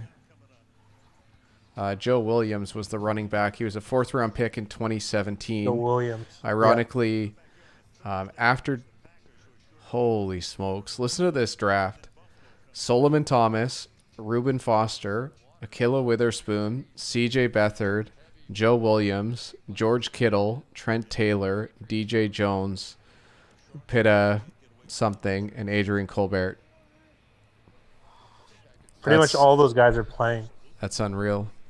It is unreal. Every guy's on a team other than Joe Williams. And Joe Williams was the one guy that Shanahan really wanted, so it's kudos to the GM. Because I believe that they came at the same time, right? What's the GM's name again? The ex Tampa Bay Buccaneer safety. Oh, John Lynch. Yeah, John Lynch. Why do they It's keep incomplete throwing? I pass. have no clue, Mickey. We have no idea. You think you learn your lesson 28-3, calling plays for the Atlanta Falcons, but apparently not. That slipped out of Jimmy Garoppolo's hands. Considering him and I have very similar lineages, I can understand when you get that olive oil on your fingers. Especially with the Rams only having one timeout left. It's a 12-point game right now. Like, what are you doing? They're in theoretical field goal range. Yeah, I don't know.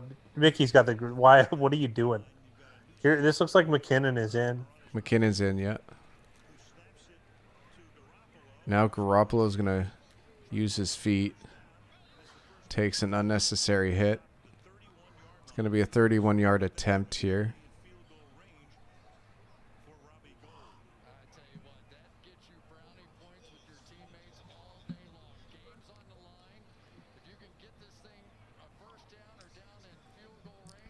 Garoppolo had to look at the sticks to make sure he knew where the first down line was.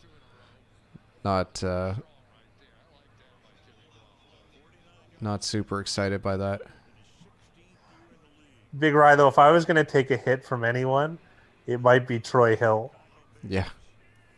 Like I can like, you're not you know, you're not up in your tough guy status with that, and it's good.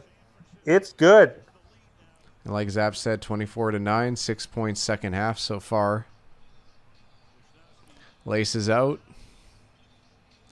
Robbie Gould is good from 49 yards. Through the wickets.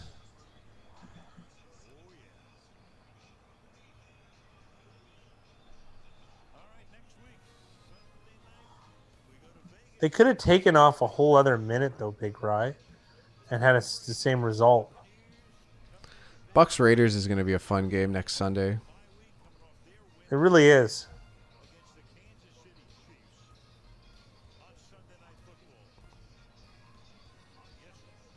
Not good for your over. Most certainly not.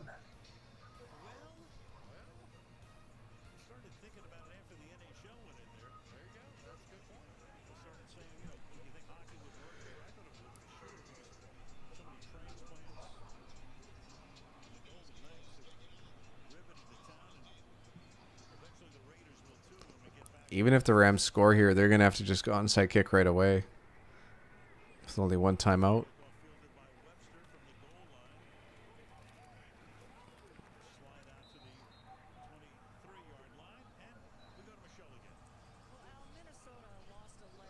Live line San Fran -9.5.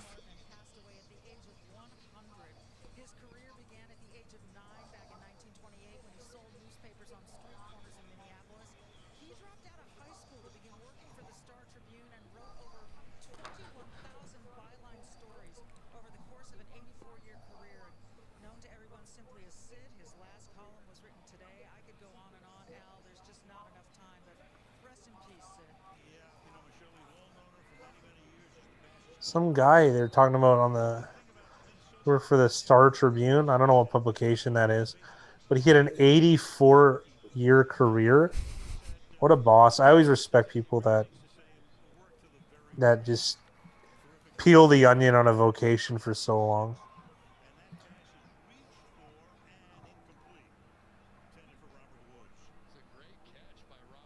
I wonder what your record would be if you faded America's pick for every primetime game. It's pretty good. That's the greatest question. I can tell you it's pretty good. If Tony Dungy took the Rams, I would have put another 2 units on San Fran.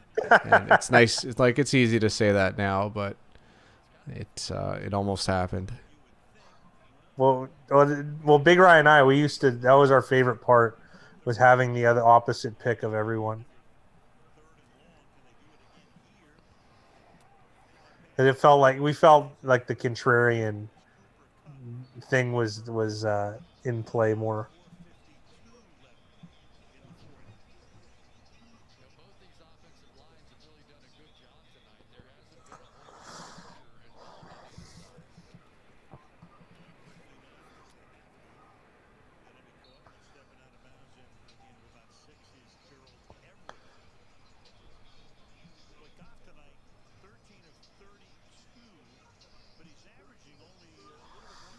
Yeah, well, I think Dungy's a bit of a gamer. Like, you know, he doesn't mind going against it. So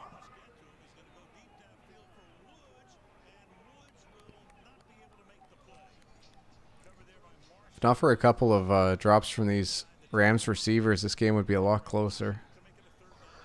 hey, at least you won, Jay. A lot of people are in the red every week, no matter what they do.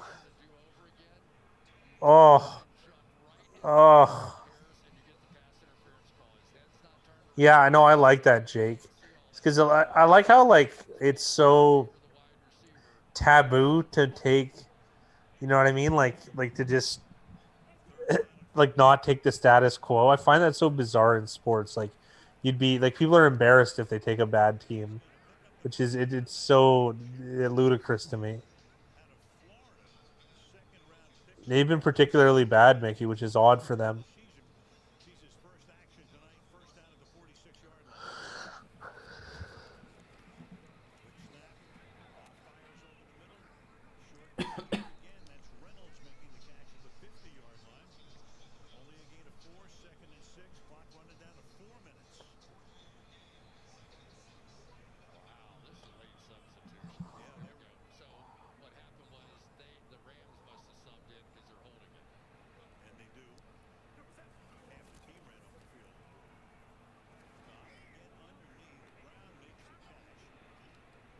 So that's interesting. If the clock's still running and you substitute as an offense, the defense has a chance to substitute with the ref holding the ball in place.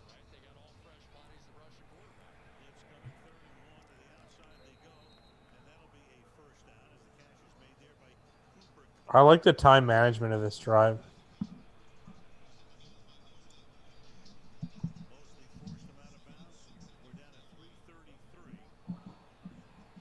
Zab said America's pick was 70% Rams. I instantly hedged my Rams bet with San Fran money line.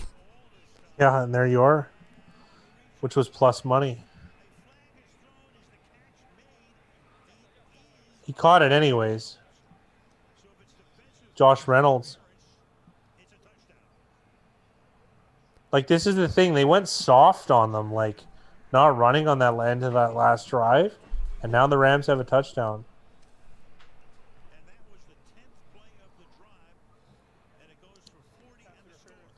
So I guess Whitworth held. I didn't see it, Mickey, but I'll take your word for it.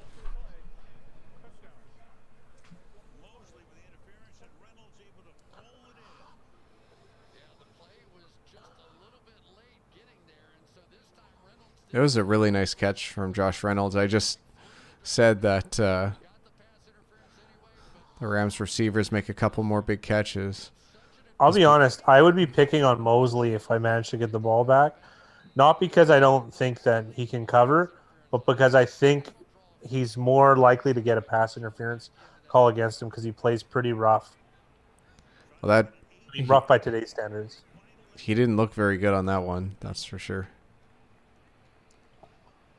Because that was a duck of a throw from Goff.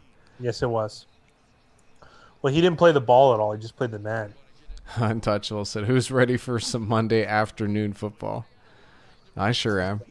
Gonna be some afternoon delight.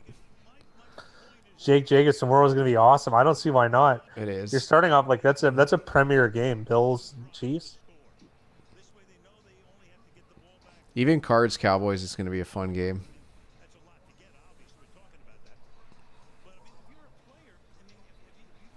There's a lot of fantasy relevant players out of those four teams too. Zab said, not a very convincing win by the 49ers if they hold on here, at least in the eyes of the public, and their mediocre record could increase their stock going forward. I think it's I think that's fair to say, Zaps. This game still isn't over too. Commentary. Yeah, this game still isn't over too, so still lots could happen. If they manage to lose this game, it's gonna be good for the Niners as far as line movement. Of course, I don't want them to do it. Probably the best thing that could happen is the Rams get the ball back, they get 6, and then they miss a 2-point conversion. I mean, maybe they're playing the Cowboys, which is a good sign. Gotta remember, Dalton is a little bit lucky in that one of the league's best pass rushers, Chandler Jones, won't be playing tomorrow. Tomorrow for the Cardinals. Excuse me, gents. Yeah. You guys ready for some play action?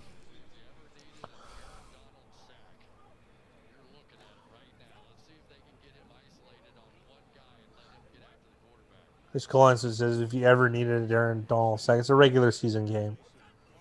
I don't think this is the one time. That was a fan. That was such a good run. Did they give him the first down on that run? Yeah, I think it was a first down, though, Big Ry. Ideally, you'd want him to be just short.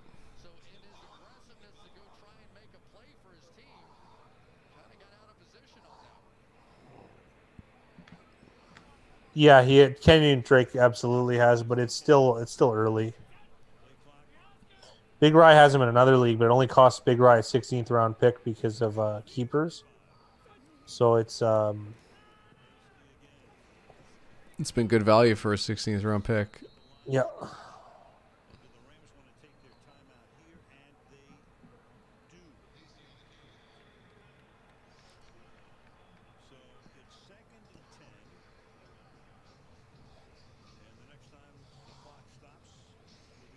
So there's a timeout. Barring anything out of bounds, a first down wins this game.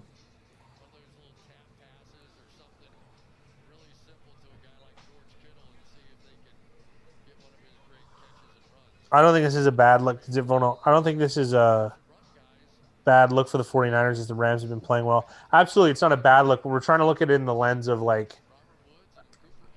it's going to be good for them for going value, but I mean, it's not as bad as like a blowout, like or like as far as in bad we mean good. Like if they blew the Rams out, then it would be hard to get a good price on a good team like the Niners.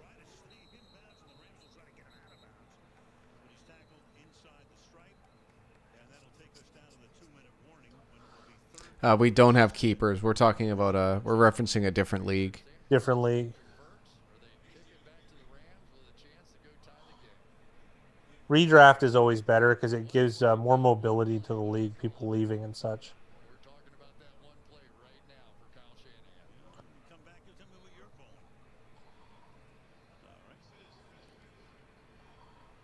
Well, I'm calling something that I'm calling a run.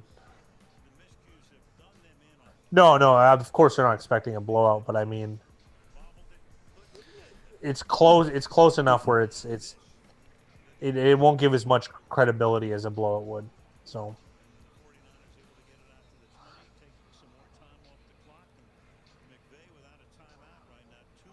because they got hurt in public value, losing to the Dolphins, getting blown out by the Dolphins. I haven't looked, but the Dolphins are, unless they're on a bye next week, the Dolphins are going to have an inflated line. 2-game winning streak, 2 blowouts, a shutout, even though it's against the Jets.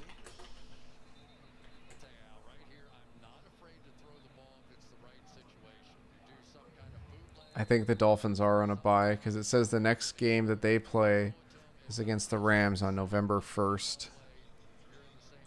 Oh, yeah. Big Ry, can you think of a better... Oh, yeah, we're going to get nice value on the Rams, I think, on that game. Well, In the Rams theory. still have a week, so Debo Yeah, Samuel. assuming the Rams... It's almost better if the Rams lose next week. Just set up a big Dolphins bet. Holy That's shit. ball game. Grasu and another lineman just look like a couple of football dudes there, that's for sure. It's in 2 weeks if Ono, the Rams play at the Dolphins.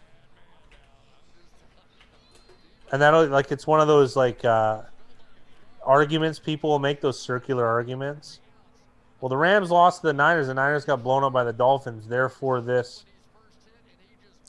Here's nice. Here's nice value. The Bears play the Rams next week on Monday Night Football. That's already good value.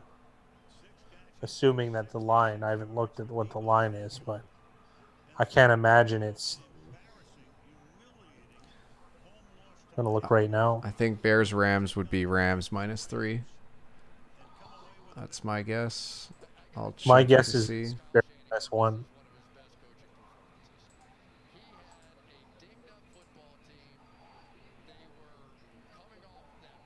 Rams -7.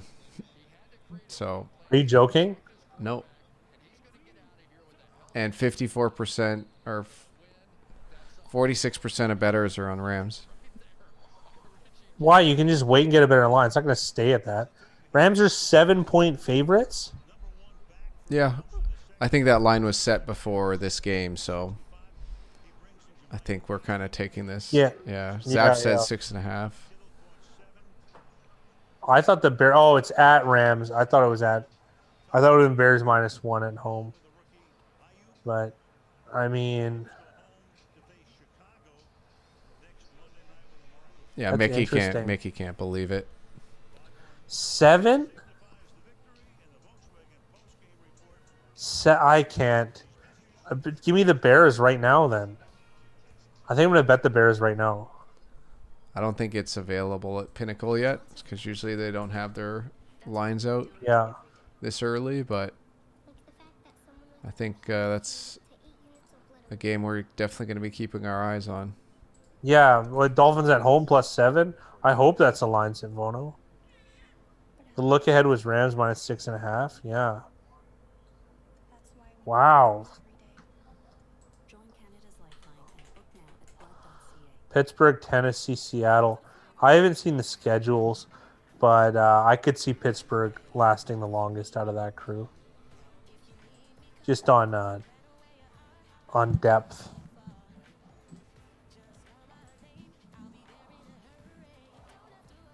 It's a nice win by the 49ers. Nice win for the group, too. Oh, America lost again. That's weird.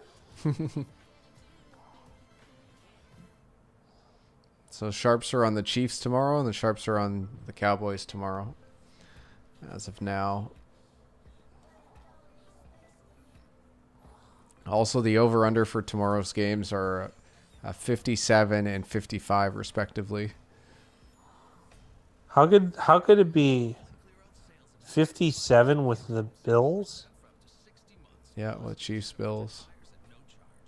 I would think so, Zitvono, but this is a strange world. I mean, it's they're 4-1. The Bears. I mean, I guess they don't have much respect on their name. Yeah, it was a nice win today. Nice win today. There's a simple phrase that can make a big difference. How are you? So then, okay, let's say Payment deferral and government relief programs. Pats are. Well, here's a good example about, like, even though the Niners won, maybe this won't carry as much weight as we think, considering how it's not like a. It's not. This wasn't like the most exciting game ever. You know what I mean?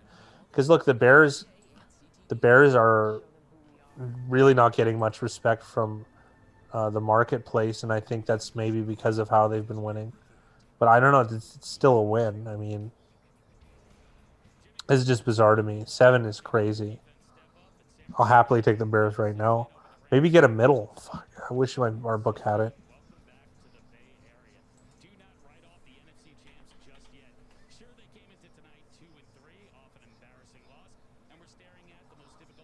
Yeah, I can update the. Oh, it's in Vono. So the headline on Yahoo says that, but then they have the final score above it.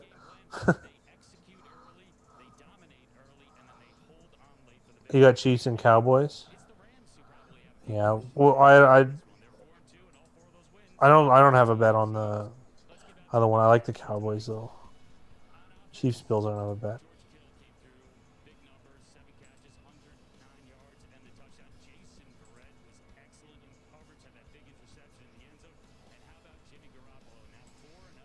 Cassone and Billy369 are tied at 10-1-1 going into Monday. That's so good. We are tied for Philly fourth. 369 is tearing it up, man. And getting a home win finally. How much did those things play into this team's mental approach this week? You know, the team came out. We had a tough one last week, like you said, but we came out and it was just it was a dogfight. We knew it was going to be like that from the get-go. That's the type of game we want to play. And we're still 6 games under 500. Defense stepping up, big pick down in the red zone. I mean, Bunch of corner runs. You know, you told us that Rams a pick versus the Dolphins. And then 1.5 versus Bears. Okay. difference between the way you Zaps, nothing but Chiefs money coming in. comes to that. How did you make that jump? Were Chiefs on a bye? Last week? No, they lost to the Raiders. a little better this week, but just, you know, we battled tonight. It was a dogfight, and that's the way we wanted it. You know, you told us you were going to have to get rid of the football within 2 seconds of the snap because of the danger and the presence of Aaron Donald. Yeah, they haven't played since the 11th, so that would have been last week. Man, they talk about playing a great game. Those guys up front, they battled, and they battled. It just all night long. It was a clean pocket. We had a couple third downs that they blocked forever, and man, they just did. Interesting enough, the Chiefs only have one primetime game Defense, as you're on the sideline, the defense after tomorrow. seeing your banged up secondary come through again and again. Oh, sorry, two more. It's impressive. It's just the type of mindset, Still seems low. character it has. Guys stepping up, guys who haven't got a ton of reps, and they come out here and just step up and answer the call. It's impressive. How does this set you guys up for this tough, next 5 to 6 This is bizarre. coming up? You know, it's I want to get money down on the Bears right now. It's just those New Jersey ones, isn't it? Okay, Liam? Let's take a look. It is, or it's like William Hill worth. Fucking, if I bet on William Hill, they probably wouldn't take my action eventually anyway. Yeah, FanDuel New Jersey. I'm going to text my friend in New Jersey, actually. Hold on.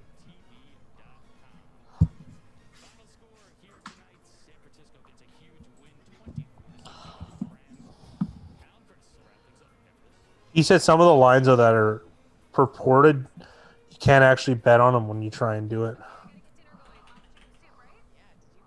It's almost like shock value.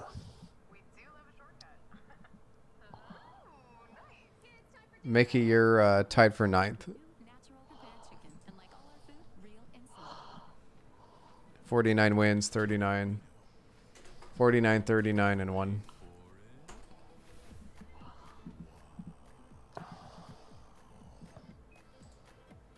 It's crispy. It's creamy.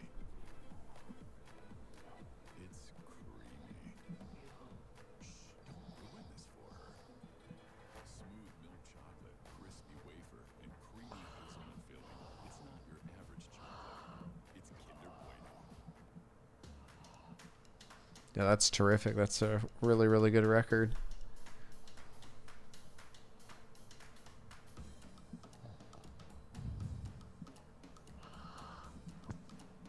Sorry, I had to text him. I like that line. I really like that line. Yeah, you're looking at FanDuel right now? Yeah, that's the thing.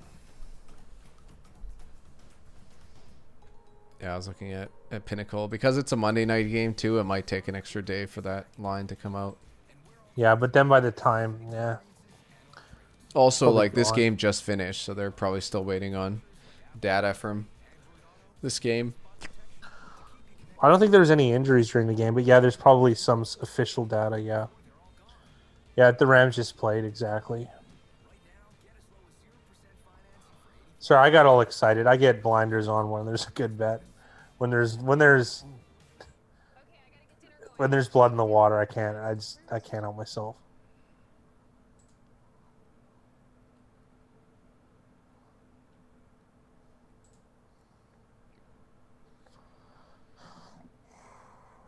Yeah, Zaps, I think the same thing. But I think that's it for us tonight. Yeah, this is a good stream. A lot of stuff, topics touched on. Yeah, congrats to everybody that was on San Fran, and we're not going to be putting the video out. We're not going to be doing the video tonight. We're going to wait for the Monday night games. We're still not sure when we're going to be on. We might be on for the Chiefs game, If not, we'll be on for the Cardinals game for sure. Yeah, so absolutely. Just double check. If you get a notification, hop on, join us. If not, then we'll catch you guys later. But a everybody have pleasure, a good gentlemen. night.